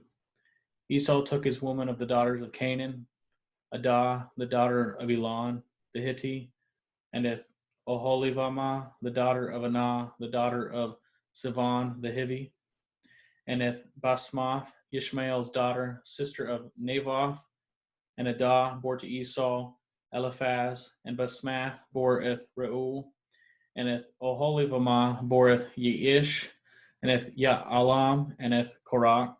These are the sons of Esau, which were born unto him in the land of Canaan. And Esau took his woman and his sons and his daughters and all the persons of his house and his cattle and all his beasts, and all his substance, which he had gotten in the land of Canaan, and went into the country from the face of his brother Yaakov. For their riches were more than they might dwell together, and the land wherein they were strangers could not bear them because of their cattle. Thus dwelt Esau on Mount Seir. Esau is Edom. And these are the generations of Esau, the father of the Edomim, in Mount Seir. And these are the names of Esau's sons: Eliphaz, the son of Adah, the woman of Esau; Reuel, the son of Basmath, the woman of Esau. The sons of Eliphaz were Taman, Omar, Sepho, and Gatam, and Canaz. And Timnah was a concubine to Eliphaz, Esau's son, and she bore to Eliphaz Eth-Amelech. These were the sons of Adah, Esau's woman. And these are the sons of Reuel, Nakath, and Zerach, Shammah, and Mizah. These were the sons of Basmath, Esau's woman. And these were the sons of Oholibamah, the daughter of Anah, the daughter of Zivan, Esau's woman. And she bore to Esau Yaish, and Ya'alam, and Korah. These were the dukes of the sons of Esau, the sons of Eliphaz, the firstborn sons of Esau: Duke Taman, Duke Amar, Duke Sepho, Duke Kenaz, Duke Korah, Duke Gatam, and Duke Amalek. These are the dukes that came of Eliphaz in the land of Edom. These were the sons of Adah. And these are the sons of Reuel, Esau's sons: Duke Nakath, Duke Zerach, Duke Shammah, Duke Mizah. These are the dukes that came of Reuel in the land of Edom. These are the sons of Basmath, Esau's woman. And these are the sons of Oholibamah, Esau's woman: Duke Yaish, Duke Ya'alam, Duke Korach. These are the dukes that came of Oholibamah, the daughter of Anah, Esau's woman. These are the sons of Esau, who is Edom, and these are their dukes. These are the sons of Seir, the Hori, who inhabited the land of Lotan, and Haval, and Zivan, and Anah, and Dishon, and Etzer, and Dishon. These are the dukes of Horim, the children of Seir, in the land of Edom. And the children of Lotan were Hori, and Hamam, and Lotan's sister was Timnah. And the children of Shovel were these: Alan, and Manakath, and Eval, and Shaphi, and Onam. And these are the children of Zivan, both Aya and Anah. This was that Anah that found the mules in the wilderness, as he fed the asses of Zivan his father. And the children of Anah were these: Dishon, Oholibamah, the daughter of Anah. And these children are the children of Dishon: Himdan, and Eshban, and Yithran, and Haran. The children of Etzer are these: Bilhan, and Zaavan, and Akan. And the children of Dishon are these: Uts, and Aran. These are the dukes that came of the Horim: Duke Lotan, Duke Shovel, Duke Zivan, and Duke Anah. Duke Dishon, Duke Etzer, Duke Dishon. These are the dukes that came of Hori among their dukes in the land of Seir. And these are the kings that reigned in the land of Edom before they reigned any king over the children of Yashrael. And Bela, the son of Beor, reigned in Edom, and the name of his city was Dinhabah. And Bela died, and Jovab, son of Zerach of Butzrah, reigned in his stead. And Jovab died, and Husham of the land of Taimini reigned in his stead. And Shusham died, and Hadad, the son of Bedad, who smote Midian in the field of Moab, reigned in his stead, and the name of his city was Avith. And Hadad died, and Samlah of Mesrekah reigned in his stead. And Samlah died, and Shaul of Rechoboth by the river reigned in his stead. And Shaul died, and Baal Hanan, the son of Akbor, reigned in his stead. And Baal Hanan, the son of Akbor, died, and Hadar reigned in his stead. The same of his city was Paul, and his woman's name was Mehetabel, the daughter of Matred, the daughter of Mezahav. And these are the names of the dukes that came of Esau according to their families, after their places, by their names: Duke Timnah, Duke Alyah, Duke Yetheth, Duke Oholibamah, Duke Elah, Duke Pinan, Duke Kenaz, Duke Taman, Duke Mibzar, Duke Magdiel, Duke Iram. These be the dukes of Edom according to their habitations in the land of their possession. He is Esau, the father of the Edomim. Genesis chapter 37. And Yaakov dwelt in the land wherein his father was a stranger, in the land of Canaan. These are the generations of Yaakov. Joseph, being 17 years old, was feeding the flock with his brethren, and the land was with the sons of Bilhah, and with the sons of Zilpah, his father's women. And Joseph brought unto his father their evil report. Now Yashrael loved Joseph more than all his children, because he was the son of his old age, and he made him a coat of many colors. And when his brethren saw that their father loved him more than all his brethren, they hated him and could not speak peaceably unto him. And Joseph dreamed a dream, and he told his brethren, and they hated him yet the more. And he said unto them, Hear, I pray you, this dream which I have dreamed. For behold, we were binding sheaves in the field, and lo, my sheaf arose and also stood upright. And behold, your sheaves stood round about, and made obeisance to my sheaf. And his brethren said to him, Shall you indeed reign over us, or shall you indeed have dominion over us? And they hated him yet the more for his dreams and for his words. And he dreamed yet another dream, and told his brethren, and said, Behold, I have dreamed a dream more. And behold, the sun and the moon and the 11 stars made obeisance to me.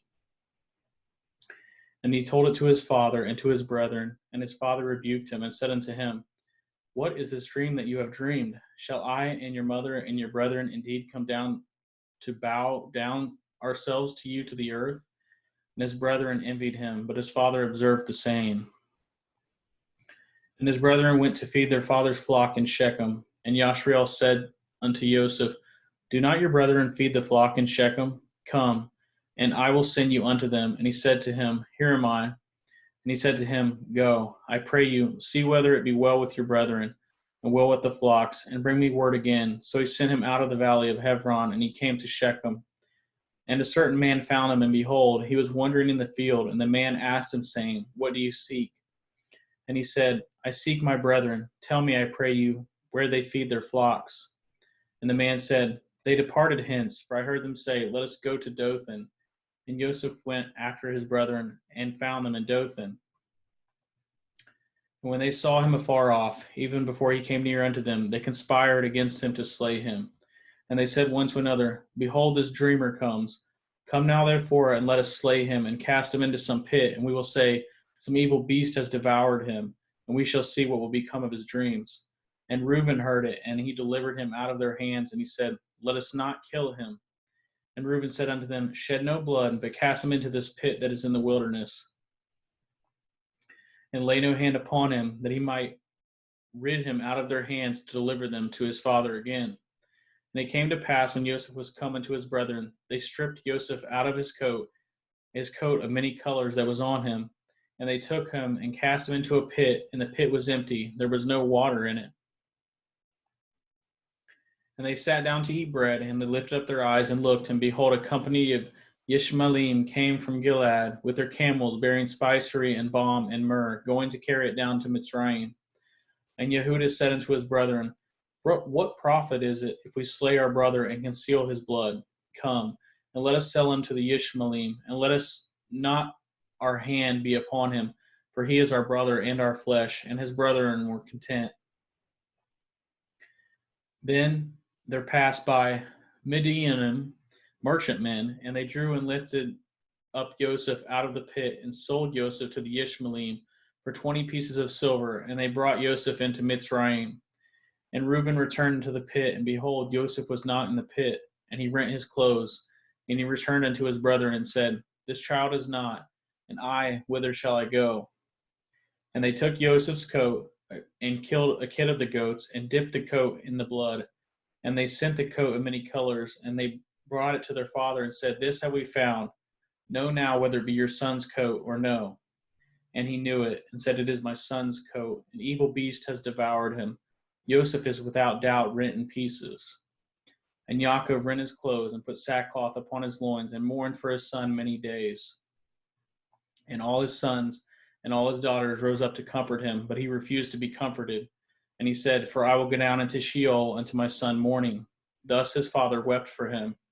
And the Midianim sold him into Mitzrayim unto Potiphar, an officer of Pharaoh's and captain of the guard.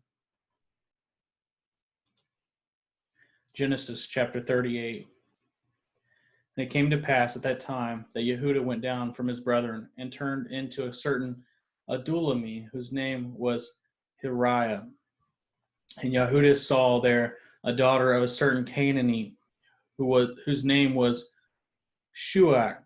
And he took her and went in unto her, and she conceived and bore a son, and he called his name And she conceived again and bore a son, and she called his name Onan. And she had again conceived and bore a son, and called his name Shelach. And he was at Keziv when she bore him. And Yehudah took a woman for his firstborn, whose name was Tamar. And Yehudah's firstborn, was wicked in the sight of Yahweh, and Yahweh slew him. And Yehudah said unto Onan, Go in unto your brother's woman, and remarry her, and raise up seed to your brother. And Onan knew that the seed should not be his. And it came to pass, when he went in unto his brother's woman, that he spilled it out on the ground, thus that he should give seed to his brother. And the thing which he did displeased Yahweh, wherefore he slew him also.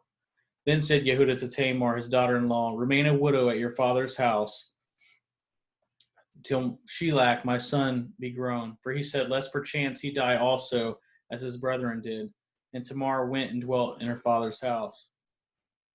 And in the process of time, the daughter of Shuach, Yehudah's woman, died, and Yehudah was comforted, and went up into his sheep shearers to Timnath, and he and his friend Hirai the Adulami. And it was told Tamar, saying, Behold, your father-in-law goes up to Timnah to shear his sheep. And she put her widow's garments off from her, and covered her with a veil, and wrapped herself, and sat in an open place, which is by the way to Timnah. For she saw that Shelach was grown, and she was not given unto him to be his woman. When Yehudah saw her, he thought her to be a harlot, because she had covered her face. And he turned unto her by the way, and said, Go to, I pray you, let me come in unto you. For he knew not that she was his daughter-in-law. And she said, What will you give me, that you may come in unto me? And he said, I will send you a kid from the flock. And she said, Will you give me a pledge till you send it? And he said, What pledge shall I give you? And she said, Your signet, and your bracelets, and your staff that is in your hand. And he gave it her, and he came in unto her, and she conceived by him. And she arose and went away, and laid by her veil from her, and put on the garments of her widowhood. And Yehudah sent the kid by the hand of his friend the Adulami to receive his pledge from the woman's hand, but he found her not. Then he asked the man of that place, saying, Where is the harlot that was openly by the wayside? And they said, There was no harlot in this place. And he returned to Yehudah and said, I cannot find her. And also the men of the place said, There was no harlot in this place. And Yehudah said, Let her take it to her, lest we be shamed. Behold, I sent this kid, and you have not found her. And it came to pass about 3 months after that it was told Yehudah, saying, Tamar, your daughter-in-law, has played the harlot, and also, behold, she is with child by whoredom. And Yehudah said, Bring her forth, and let her be burnt. When she was brought forth, she went to her father-in-law, saying, By the man whose these are, am I with child? And she said, Discern, I pray you, whose are these, the signet and bracelets and staff? And Yehudah acknowledged them and said, She has been more righteous than I, because that I gave her not to Shelach my son, and he knew her again no more. And it came to pass in the time of her travail that, behold, twins were in her womb. And it came to pass when she travailed that the one put out his hand, and the midwife took and bound upon his hand a scarlet thread, saying, This came out first. And it came to pass as he drew back his hand, that behold, his brothers came out, and she said, How have you broken forth? This breach be upon you. Therefore his name was called Peretz. And afterward came out his brother that had the scarlet thread upon his hand, and his name was called Zerach. Genesis chapter 39. And Joseph was brought down to Mitzrayim, and Potiphar, an officer of Pharaoh, captain of the guard, a Mitzri, bought him of the hands of the Ishmaelim. which had brought him down thither. And Yahweh was with Joseph, and he was a prosperous man. And he was in the house of his master, the Mitzri. And his master saw that Yahweh was with him, and that Yahweh made all that he did to prosper in his hand. And Joseph found grace in his sight, and he served him, and he made him overseer over his house and all that he had put into his hand. And it came to pass from the time that he had made him overseer in his house and over all that he had, Yahweh blessed the Mitzri's house for Joseph's sake. And the blessing of Yahweh was upon all the land, upon all that he had in the house and in the field. And he left all that he had in Joseph's hand, and he knew not aught he had, save the bread which he did eat. And Joseph was a goodly person and well favored. And it came to pass after these things that his master's woman cast her eyes upon Joseph, and she said, Lie with me. But he refused, and said unto his master's woman, Behold, my master knows not what is with me in the house, and he has committed all that he has to my hand. There is none greater in this house than I, neither has he kept back anything from me but you, because you are his woman. How then can I do this great wickedness and sin against Elohim? And it came to pass, she spoke to Joseph day by day, that he hearkened not unto her, to lie by her, or be with her. And it came to pass about this time that Joseph went into the house to do his business, and there was none of the men of the house there within. And she caught him by his garment, saying, Lie with me. And he left his garment in her hand, and fled, and got him out. And it came to pass, when she saw that he had left his garment in her hand, and was fled forth, that she called unto the men of her house, and spoke unto them, saying, See, he has brought in every unto us to mock us. And he came in unto me to lie with me, and I cried with a loud voice. And it came to pass, when he heard that I lifted up my voice and cried, that he left his garment with me, and fled, and got him out. And she laid up his garment by her, until his Lord come home. And she spoke unto him according to these words, saying, The Ivri servant which you have brought unto us came in unto me to mock me. And it came to pass, as I lifted up my voice and cried, that he left his garment with me and fled out. And it came to pass, when his master heard the words of his woman, which she spoke unto him, saying, After this manner did your servant to me, that his wrath was kindled. And Joseph's master took him and put him into the prison, the place where the king's prisoners were bound, and he was there in the prison. But Yahweh was with Joseph, and showed him mercy, and gave him favor in the sight of the keeper of the prison. And the keeper of the prison committed to Joseph's hand all the prisoners that were in the prison. Whatsoever they did there, he was the doer of it. The keeper of the prison looked not to anything that was under his hand, because Yahweh was with him, and that which he did, Yahweh made to prosper. Genesis chapter 40. And it came to pass after these things, that the butler of the king of Mitzrayim and his baker had offended their lord, the king of Mitzrayim. And Pharaoh was wroth against two of his officers, against the chief of the butlers, and against the chief of the bakers. And he put them in ward in the house of the captain of the guard, into the prison, a place where Joseph was bound. And the captain of the guard charged Joseph with them, and he served them. And they continued a season in the ward. And they dreamed a dream, both of them, each man his dream in one night, each man according to the interpretation of his dream, the butler and the baker of the king of Mitzrayim, which were bound in the prison. And Joseph came in unto them in the morning, and looked upon them, and behold, they were sad. And he asked Pharaoh's officers that were with him in the ward of his lord's house, saying, Wherefore look ye so sadly today? And they said unto him, We have dreamed a dream, and there is no interpreter of it. And Joseph said unto them, Do not interpretations belong to Elohim? Tell me them, I pray you. And the chief butler told his dream to Joseph, and said to him, In my dream, behold, a vine was before me, and in the vine were 3 branches. And it was as though it budded, and her blossoms shot forth, and the clusters thereof brought forth ripe grapes. And Pharaoh's cup was in my hand, and I took the grapes, and pressed them into Pharaoh's cup. And I gave the cup into Pharaoh's hand. And Joseph said unto him, This is the interpretation of it. The 3 branches are 3 days. Yet within 3 days shall Pharaoh lift up your head, and restore you unto your place. And you shall deliver Pharaoh's cup into his hand, after the former manner, when you were his butler. But think on me, when it shall be well with you, and show kindness, I pray you, unto me, and make mention of me unto Pharaoh, and bring me out of this house. For indeed I was stolen away out of the land of the Ivrim, and here also I have done nothing that they should put me into the dungeon. When the chief baker saw the interpretation was good, he said unto Joseph, I also was also in my dream, and behold, I had 3 white baskets on my head. In the uppermost basket there was of all manner of baked meats for Pharaoh, and the birds did eat them out of the basket upon my head. And Joseph answered and said, This is the interpretation thereof. The 3 baskets are 3 days. Yet within 3 days shall Pharaoh lift up your head from off you, and shall hang you on a tree, and the birds shall eat your flesh from off you. And it came to pass the 3rd day, which was Pharaoh's birthday, that he made a feast unto all his servants, and he lifted up the head of the chief butler and the chief baker among his servants. And he restored the chief butler unto his butlership again, and he gave the cup into Pharaoh's hand. But he hanged the chief baker, as Joseph had interpreted to them. Yet did not the chief butler remember Joseph, but forgot him. Genesis chapter 41. And it came to pass at the end of 2 full years that Pharaoh dreamed, and behold, he stood by the river. And behold, there came up out of the river 7 well-favored kine and fat-fleshed, and they fed in a meadow.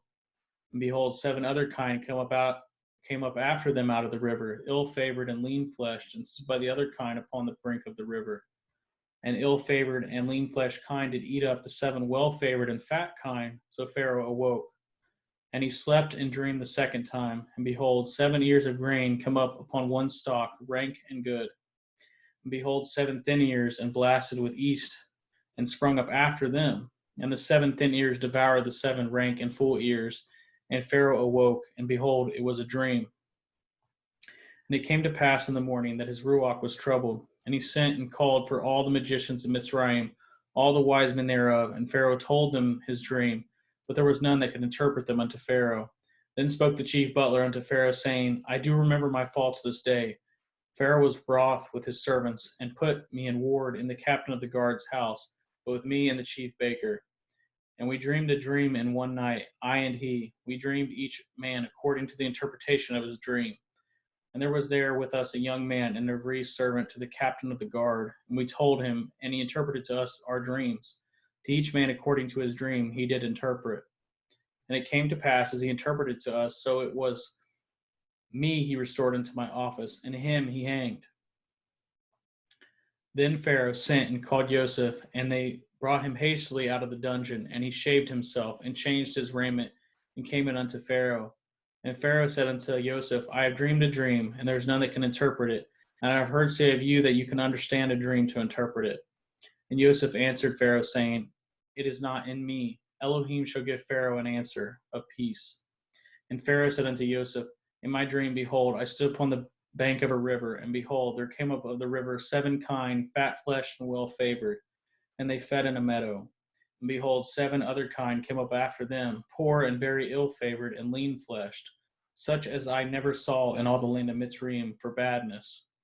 And the lean and the ill-favored kine did eat up the first 7 fat kine, and when they had eaten them up, it could not be known that they had eaten them, but they were still ill-favored, as at the beginning. So I awoke.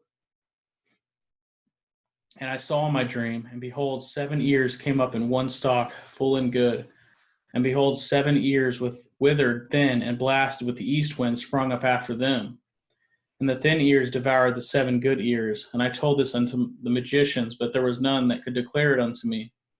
And Joseph said unto Pharaoh, The dream of Pharaoh is one. Elohim has showed Pharaoh what he is about to do. The 7 good kine are 7 years, and the 7 good ears are the 7 years the dream is one. And the 7 thin and ill-favored kine that come after them are 7 years, and the 7 empty ears, blasted with the east wind, shall be 7 years of famine. This is the thing which I have spoken unto Pharaoh. What Elohim is about to do, he shows unto Pharaoh. Behold, there come 7 years of great plenty throughout all the land of Mitzrayim. And there shall rise after them 7 years of famine, and all the plenty shall be forgotten in the land of Mitzrayim, and the famine shall consume the land. And the plenty shall not be known in the land by reason of that famine following, for it shall be very grievous. And for that the dream was doubled unto Pharaoh twice. It is because the thing is established by Elohim, and Elohim will shortly bring it to pass.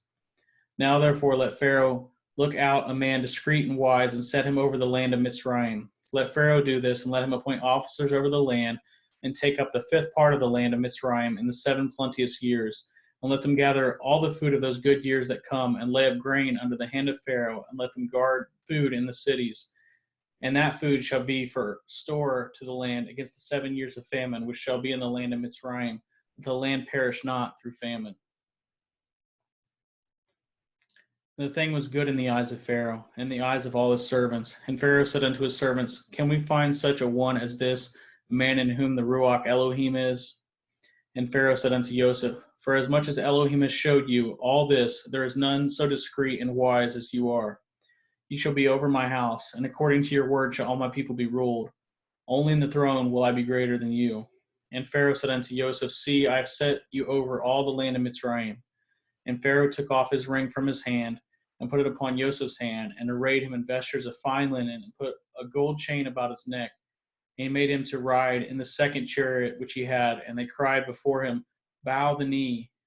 And he made him ruler over all the land of Mitzrayim.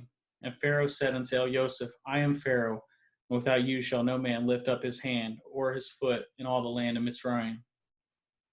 And Pharaoh called Joseph's name Tosaphana Panik, and he gave him to be his woman, Asenath, the daughter of Potiphar, priest of On. And Joseph went out over all the land of Mitzrayim.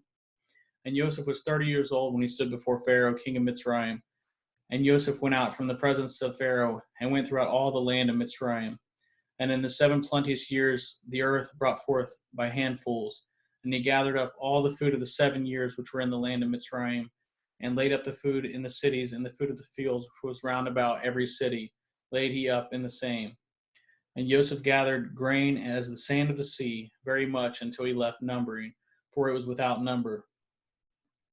And unto Joseph were born 2 sons before the years of the famine came, which Asenath, the daughter of Potiphar's priest of On, bore unto him. And Joseph called the name of the firstborn Manasseh, for Elohim said, He has made me forget all my toil and all my father's house. And the name of the second he called Ephraim, for Elohim has caused me to be fruitful in the land of my affliction. And 7 years of plenteous that was in the land of Mitzrayim were ended. And the 7 years of famine began to come, according as Joseph had said. And the famine was in all the lands, but in all the land of Mitzrayim there was bread. And when all the land of Mitzrayim was famished, the people cried to Pharaoh for bread. And Pharaoh said unto all the Mitzrayim, Go unto Joseph, what he says to you, do. And the famine was over all the face of the earth. And Joseph opened all the storehouses and sold unto the Mitzrayim. And the famine waxed sore in the land of Mitzrayim. And all the countries came into Mitzrayim to tell Joseph to buy grain, because that the famine was sore in all the lands.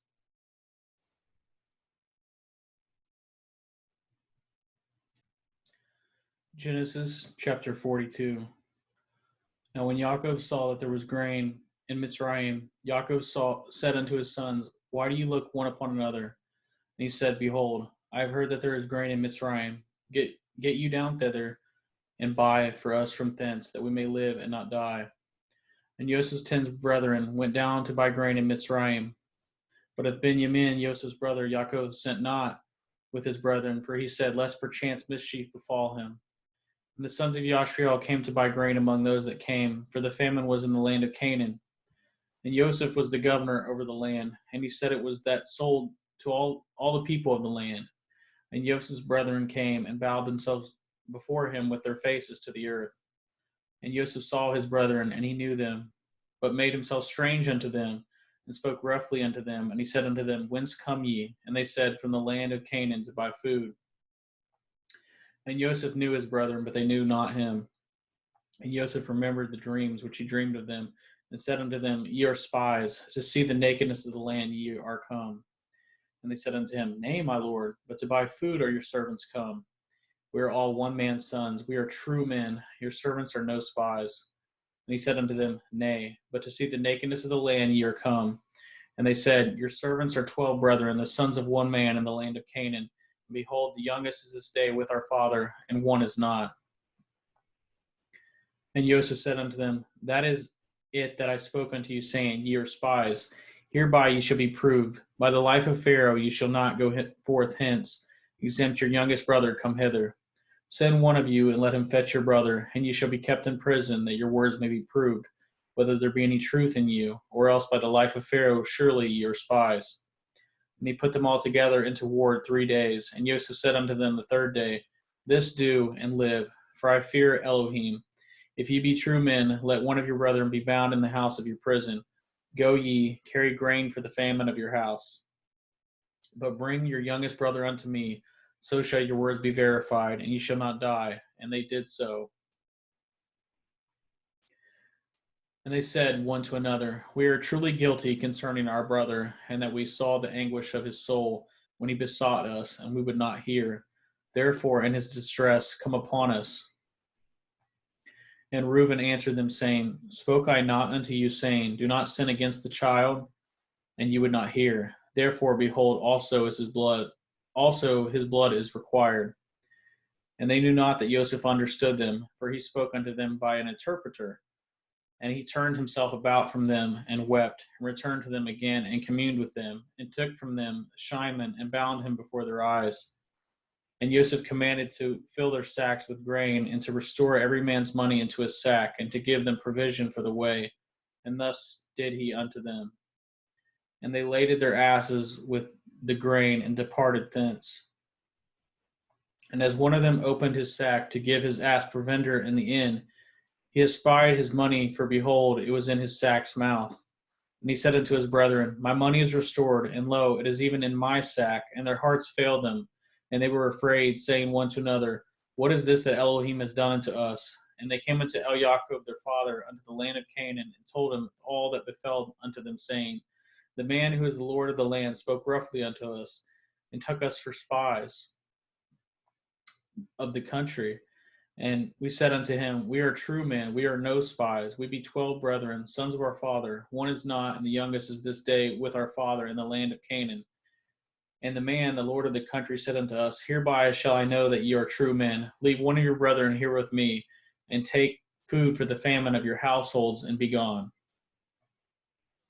And bring your youngest brother unto me, that I shall know that ye are no spies, that ye are true men. So will I deliver you your brother, and ye shall traffic in the land. And it came to pass, as they emptied their sacks, that behold, every man's bundle of money was in his sack. When both they and their father saw the bundles of money, they were afraid.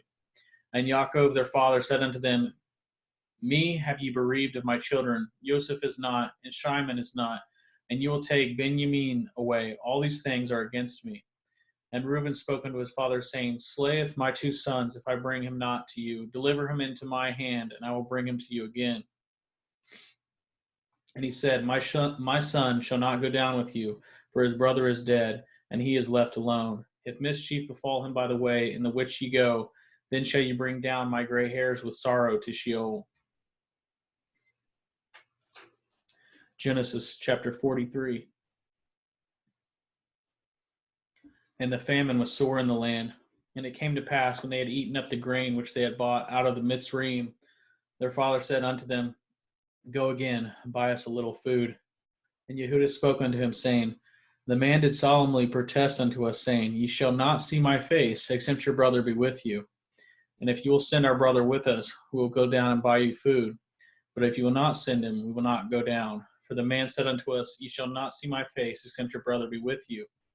And Yashrael said, Wherefore dealt ye so ill with me, as to tell the man whether ye had yet a brother? And they said, The man asked us straitly of our state and of our kindred, saying, Is your father yet alive? Have ye another brother? And we told him according to the tenor of these words. But we certainly know that he would say, Bringeth your brother down? And Yehudah said unto Yashrael his father, Send the lad with me, and we will arise and go, that we may live, and not die, both we and you, and also our little ones. And I will be surety for him. Of my hand shall you require him. If I bring him not unto you, and set him before you, then let me bear the blame forever. For exempt we had lingered, surely now we had returned the second time. And their father Yashrael said unto them, If it must be so now, do this. Take of the best fruits in the land in your vessels, and carry down the man in a present, a little balm, a little honey, spices and myrrh, nuts and almonds. And take double money in your hand, and the money that was brought again in the mouth of your sacks. Carry it again in your hand, and perchance it was an oversight.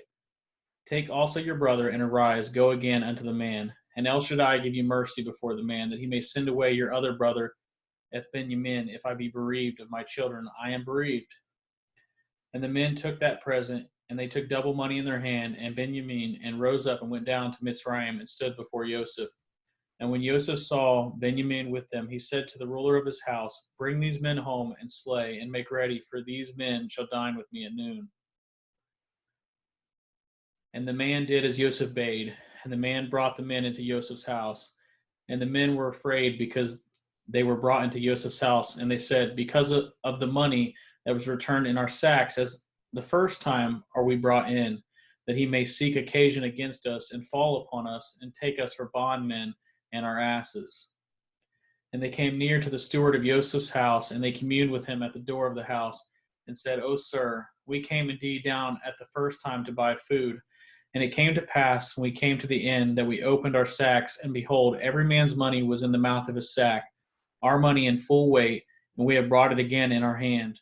And other money have we brought down in our hands to buy food. We cannot tell who put our money in our sacks. And he said, Peace be to you. Fear not. Your Elohim and the Elohim of your father has given you treasure in your sacks. I had your money. And he brought the Shimon out unto them. And the man brought the men into Joseph's house, and gave them water, and washed their feet, and he gave their asses provender. And they made ready the present against Joseph came at noon, for they heard that they should eat bread there. And when Joseph came home, they brought him the present which was in their hand into the house, and bowed themselves to him in the earth. And he asked them of their welfare, and said, Is your father well? The old man of whom you spoke, is he yet alive? And they answered, Your servant our father is in good health. He is yet alive. And they bowed down their heads and made obeisance.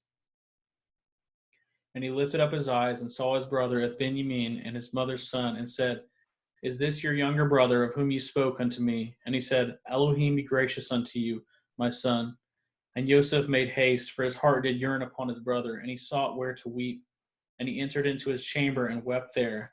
And he washed his face and went out, and refrained himself, and said, Set on bread.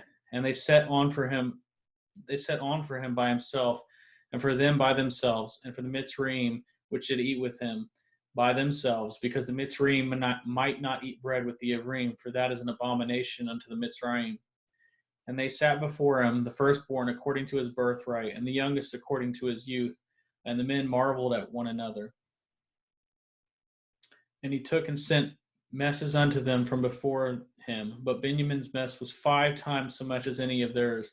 And they drank and were merry with him. Genesis chapter 44. And he commanded the steward of his house, saying, Fill the men's sacks with food, as much as they can carry, and put every man's money in his sack's mouth, and put the silver cup, in the sack's mouth of the youngest, and his grain money. And he did according to the word that Joseph had spoken. As soon as the morning was light, the men were sent away, they and their asses. And when they were gone out of the city, and not yet far off, Joseph said unto his steward, Up, follow after the men. And when you do overtake them, say unto them, Wherefore have you rewarded evil for good? Is not this it which my Lord drinks, and whereby indeed he divines? Ye have done evil in so doing. And he overtook them, and he spoke unto them these same words. And they said unto him, Wherefore says my Lord these words? Far be it that your servants should do according to this thing. Behold, the money which we found in our sacks' mouths we brought again unto you out of the land of Canaan. How then should we steal out of your Lord's house silver or gold? With whomsoever your servants it be found, both let him die, and we also will be my Lord's bondmen. And he said, Now also let it be according to your words. He with whom it is found shall be my servant, and ye shall be blameless. Then they speedily took down every man his sack to the ground, and opened every man his sack. And he searched and began at the eldest, and left at the youngest, and the cup was found in Benjamin's sack. Then they rent their clothes, and laded every man his asses, and returned to the city. And Yehudah and his brethren came to Joseph's house, for he was yet there, and they fell before him on the ground. And Joseph said unto them, What deed is this that ye have done? Know ye not that such a man as I can certainly divine? And Yehudah said, What shall we say unto my Lord? What shall we speak? Or how shall we clear ourselves? Elohim has found the iniquity of your servants. Behold, we are my Lord's servants, both we and he also with whom the cup is found. And he said, Far be it that I should do so. But the man in whose hand the cup is found, he shall be my servant. And as for you, get you up in peace unto your father. Then Yehuda came near unto him and said, O my lord, let your servant, I pray you, speak a word in my lord's ears, and let not your anger burn against your servant. For you are even as Pharaoh's. My lord asked his servants, saying, Have ye a father or a brother? And we said unto my lord, We have a father, an old man, and a child of his old age, a little one, and his brother is dead, and he alone is left of his mother, and his father loves him. And you said unto your servants, Bring him down unto me, that I may set my eyes upon him. And we said unto my lord, The lad cannot leave his father, for if he should leave his father would die. And you said unto your servants, Except your youngest brother come down with you, ye shall see my face no more. And it came to pass, when we came up unto your servant my father, we told him the words of my lord. Our father said, Go again and buy us a little food. And we said, We cannot go down. If our youngest brother be with us, then we will go down, for we may not see the man's face, except our youngest brother be with us. And your servant my father said unto us, Ye know that my woman bore me 2 sons, and the one went out from me, and I said, Surely he is torn in pieces, and I saw him not since. And if you take this also from me, and mischief befall him, you shall bring me down my gray hairs with sorrow to Sheol. Now therefore, when I am come to your servant my father, and the lad be not with us, seeing that his life is bound up in the lad's life, it shall come to pass, when he sees that the lad is not with us, that he will die. And your servant shall bring down the gray hairs of your servants, our father, with sorrow to Sheol. For your servant became a surety for the lad unto my father, saying, If I bring him not unto you, then I shall bear the blame to my father forever. Now therefore I pray you, let your servant abide instead of the lad, a bondman to my lord, and let the lad go up with his brethren. For how shall I go up to my father, and the lad be not with me, lest perchance I see the evil that shall come on my father? Genesis chapter 45.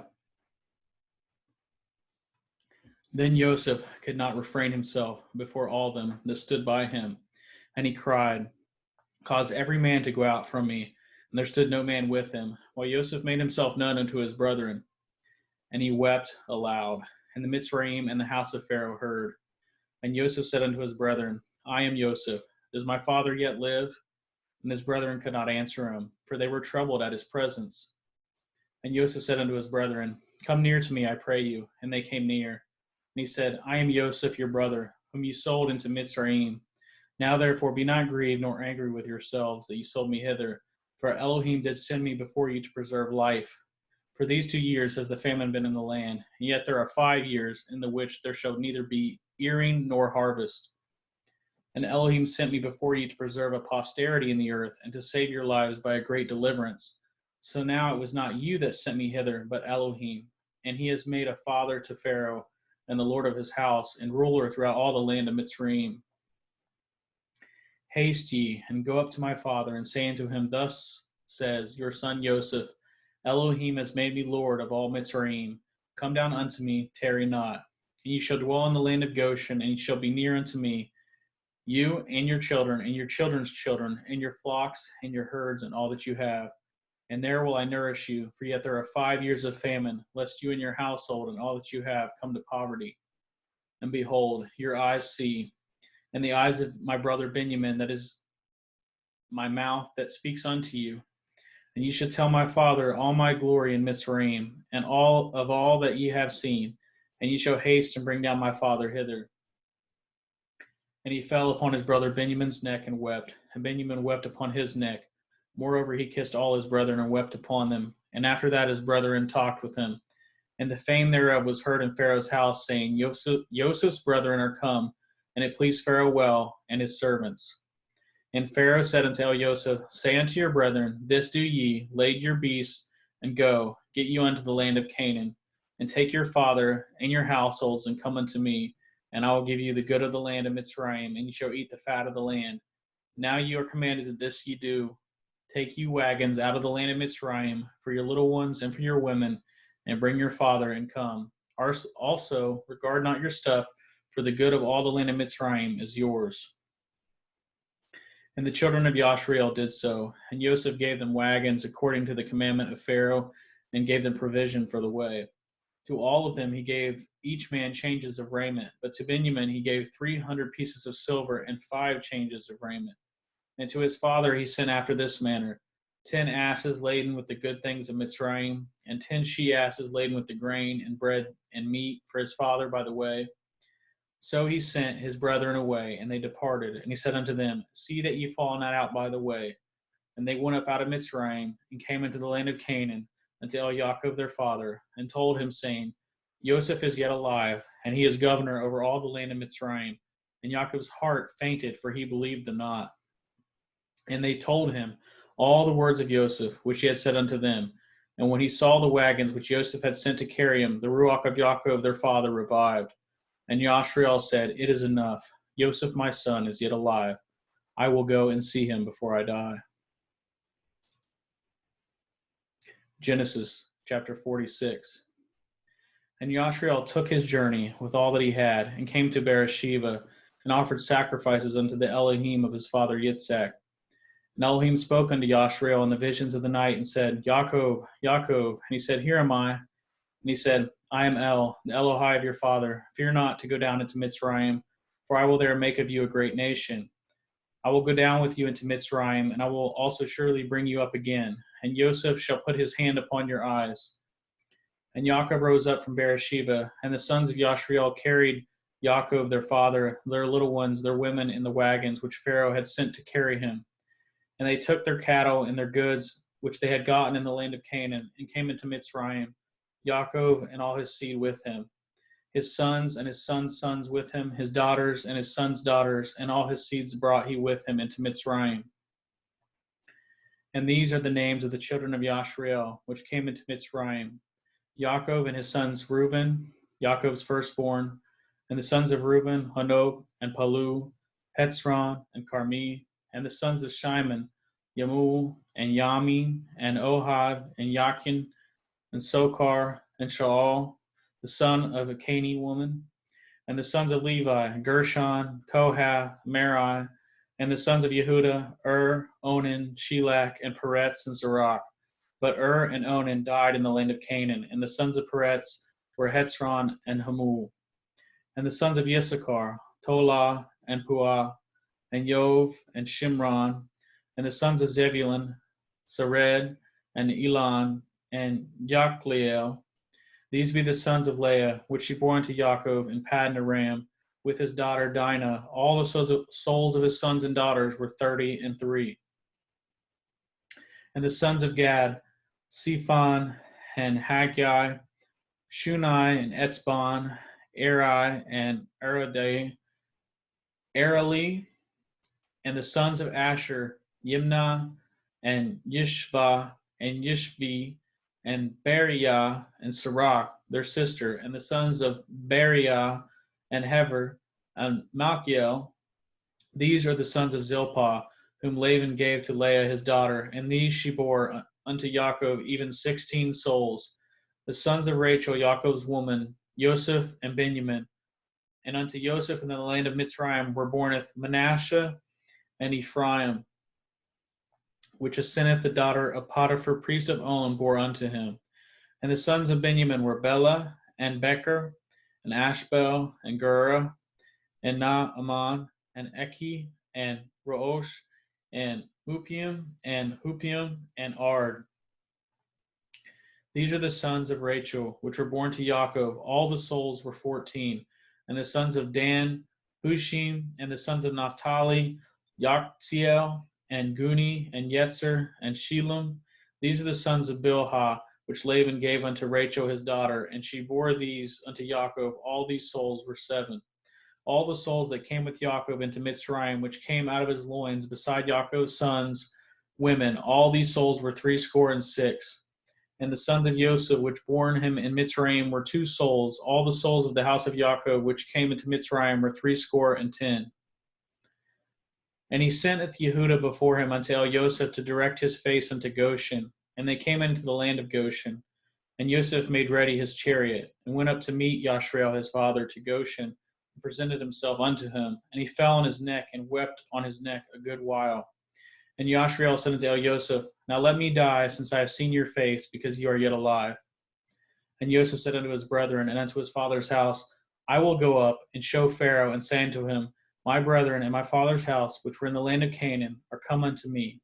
And the men are shepherds, for their trade has been to feed cattle, and they have brought their flocks and their herds and all that they have. And it shall come to pass, when Pharaoh shall call you, and shall say, What is your occupation? That ye shall say, Your servant's trade has been about cattle from our youth, even until now, both we and also our fathers, that ye may dwell in the land of Goshen, for every shepherd is an abomination unto the Mitzrayim.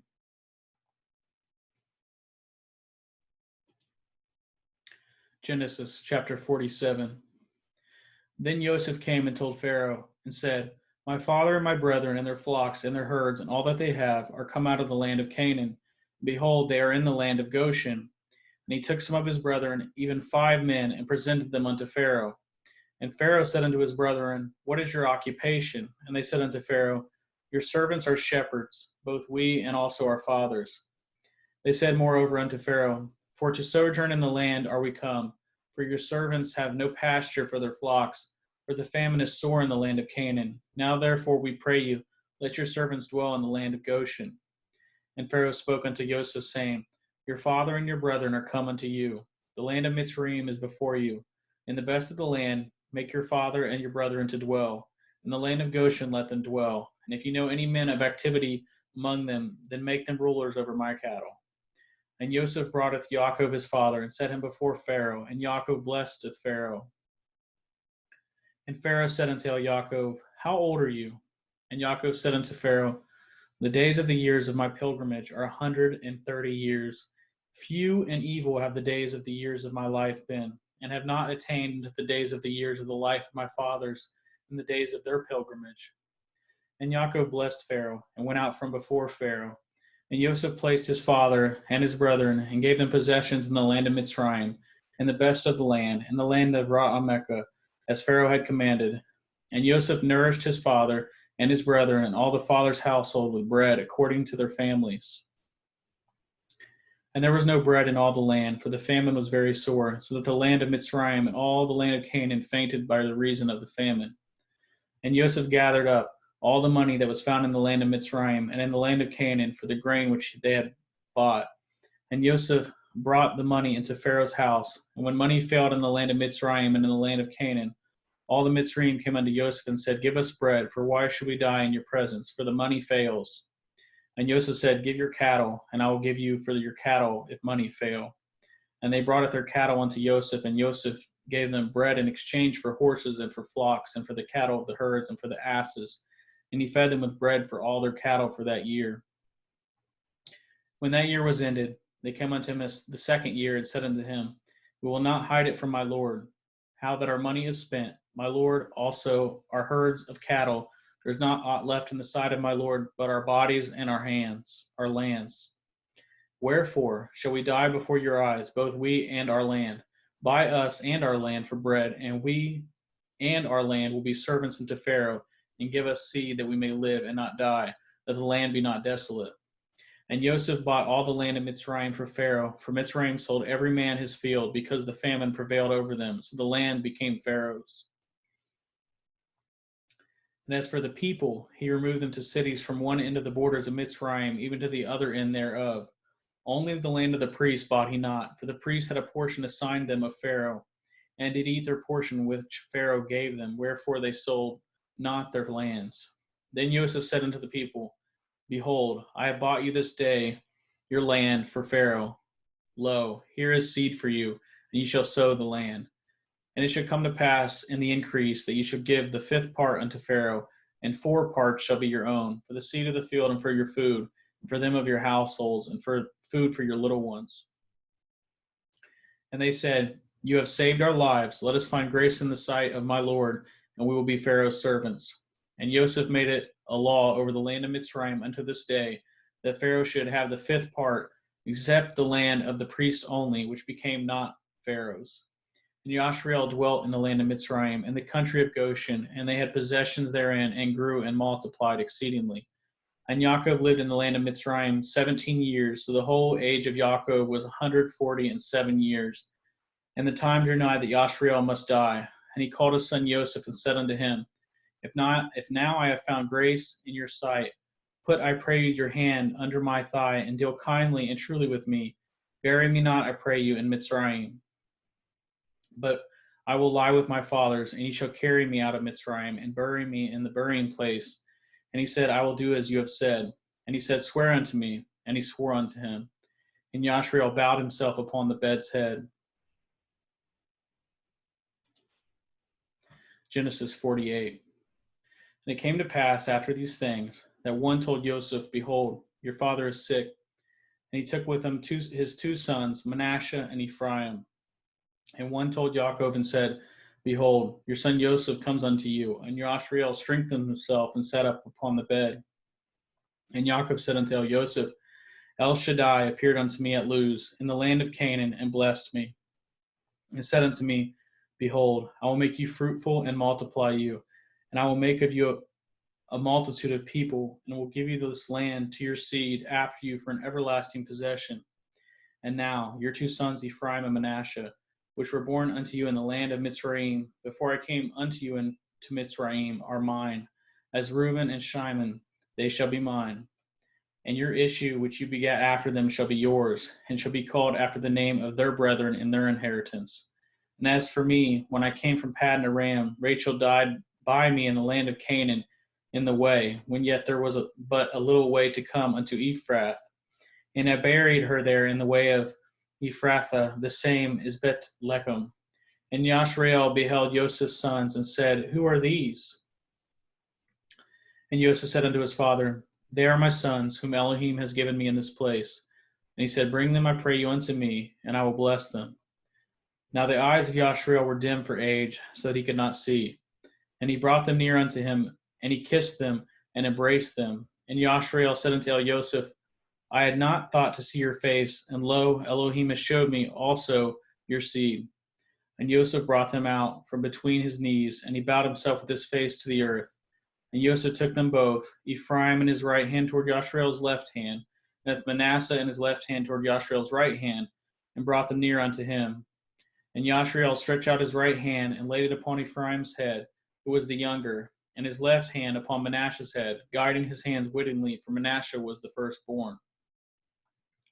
And he blessed Joseph, and said, Elohim, before whom the fathers Abraham and Yitzhak did walk, the Elohim which fed me all my life long unto this day, the angel which redeemed me from all evil, bless the lads, and let my name be named on them, in the name of my fathers Abraham and Yitzhak, and let them grow into a multitude of the midst of the earth. When Joseph saw that his father laid his right hand upon the head of Ephraim, it displeased him, and he held up his father's hand to remove it from Ephraim's head unto Manasseh's head. And Joseph said unto his father, not so, my father, for this is the firstborn. Put your right hand upon his head. And his father refused and said, I know it, my son, I know it. He also shall become a people, and he also shall be great. But truly his younger brother shall be greater than he, and his seed shall become a multitude of nations. And he blessed in that day, saying, in you shall Yashrael bless, saying, Elohim make you as Ephraim and as Manasseh. And he setteth Ephraim before Manasseh. And Yashrael said unto Joseph, behold, I die, but Elohim shall be with you, and bring you again unto the land of your fathers. Moreover, I have given to you one portion above your brethren, which I took out of the hand of the Amori, with my sword and with my bow. Genesis chapter 49. And Yaakov called unto his sons and said, gather yourselves together, that I might tell you what will befall you in the last days. Gather yourselves together, and hear, ye sons of Yaakov, and hearken unto Yashrael your father. Reuben, you are my firstborn, my might, and the beginning of my strength, the excellency of dignity, and the excellency of power. Unstable as water you shall not excel, because you went up to your father's bed, then defiled it. He went up to my couch. Shimon and Levi are brethren. Instruments of cruelty are in their habitations. O my soul, come not into their secret, unto their assembly. My honor be not united. For in their anger they slew a man, and in their self-will they dug down a wall. Cursed be the anger, for it was fierce, and their wrath, for it was cruel. I will divide them in Yaakov and scatter them in Yashrael. Yehuda, ye are he whom your brethren shall praise. Your hand shall be in the neck of your enemies. Your father's children shall bow down before you. Yehuda is a lion's whelp. From the prey, my son, you are gone up. He stooped down, he couched as a lion, and as an old lion, who shall rouse him up? The scepter shall not depart from Yehuda, nor a Torah giver from between his feet, until Shiloh come, and to him shall the gathering of the people be. Binding his foal into the vine, and his ass's colt into the choice vine, he washed his garments in wine, and his clothes in the blood of grapes. His eyes shall be red with wine, and his teeth white with milk. Zebulun shall dwell at the haven of the sea, and he shall be for the haven of ships, and his borders shall be unto Zidon. Yishakar is a strong ass, couching down between two burdens. And he saw that rest was good, and the land that it was pleasant, and bowed his shoulder to bear, and became a servant unto tribute. Dan shall judge his people, as one of the tribes of Yashrael. Dan shall be a serpent by the way, an adder in the path, that bites the horse's heels, so that his rider shall fall backward. I have waited for your Yeshua, O Yahweh. Gad, a troop shall overcome him, but he shall overcome at the last. Out of Asher his bread shall be fat, and he shall yield royal dainties. Naphtali is a hind let loose, he gives goodly words. Yosef is a fruitful bow, even a fruitful bow by a wall, whose branches run over the wall. The archers have sorely grieved him, and shot at him, and hated him, but his bow abode in strength, and the arms of his hands were made strong by the hands of the mighty Elohim of Yaakov. From thence is the shepherd, the stone of Yashrael. Even by the Elohim of your father, who shall help you, and by El Shaddai, who shall bless you with blessings of heaven above, blessings of the deep that lies under, blessings of the breast, and blessings of the womb. The blessings of your father have prevailed above the blessings of my progenitors. Unto the utmost bound of the everlasting hills, they shall be on the head of Joseph, and on the crown of the head of him that was separate from his brethren. Benjamin shall raven as a wolf. In the morning he shall devour the prey, and at night he shall divide the spoil. All these are the 12 tribes of Yashrael, and this is it that their father spoke unto them, and blessed them. According to his blessing he blessed them. And he charged them and said unto them, I am to be gathered unto my people. Bury me with my fathers in the cave that is in the field of Ephron the Hittite, in the cave that is in the field of Machpelah, which is before Mamre, in the land of Canaan, which Abraham bought with the field of Ephron the Hittite for possession of a burying place. There they buried Abraham and Sarah his woman. There they buried Yitzhak and Rivkah his woman. And there I buried Leah. The purchase of the field and of the cave that is therein was the name of the children of Heth. When Yaakov had made an end of commanding his sons, he gathered up his feet into his bed and yielded up his ruach and was gathered unto his people. Genesis chapter 50. And Joseph fell upon his father's face and wept upon him and kissed him. And Joseph commanded his servants, the physicians, to embalm his father, and the physicians embalmed Yashrael. And 40 days were fulfilled for him, for so are fulfilled the days of those which are embalmed. And the Mitzrayim mourned for him 60 days.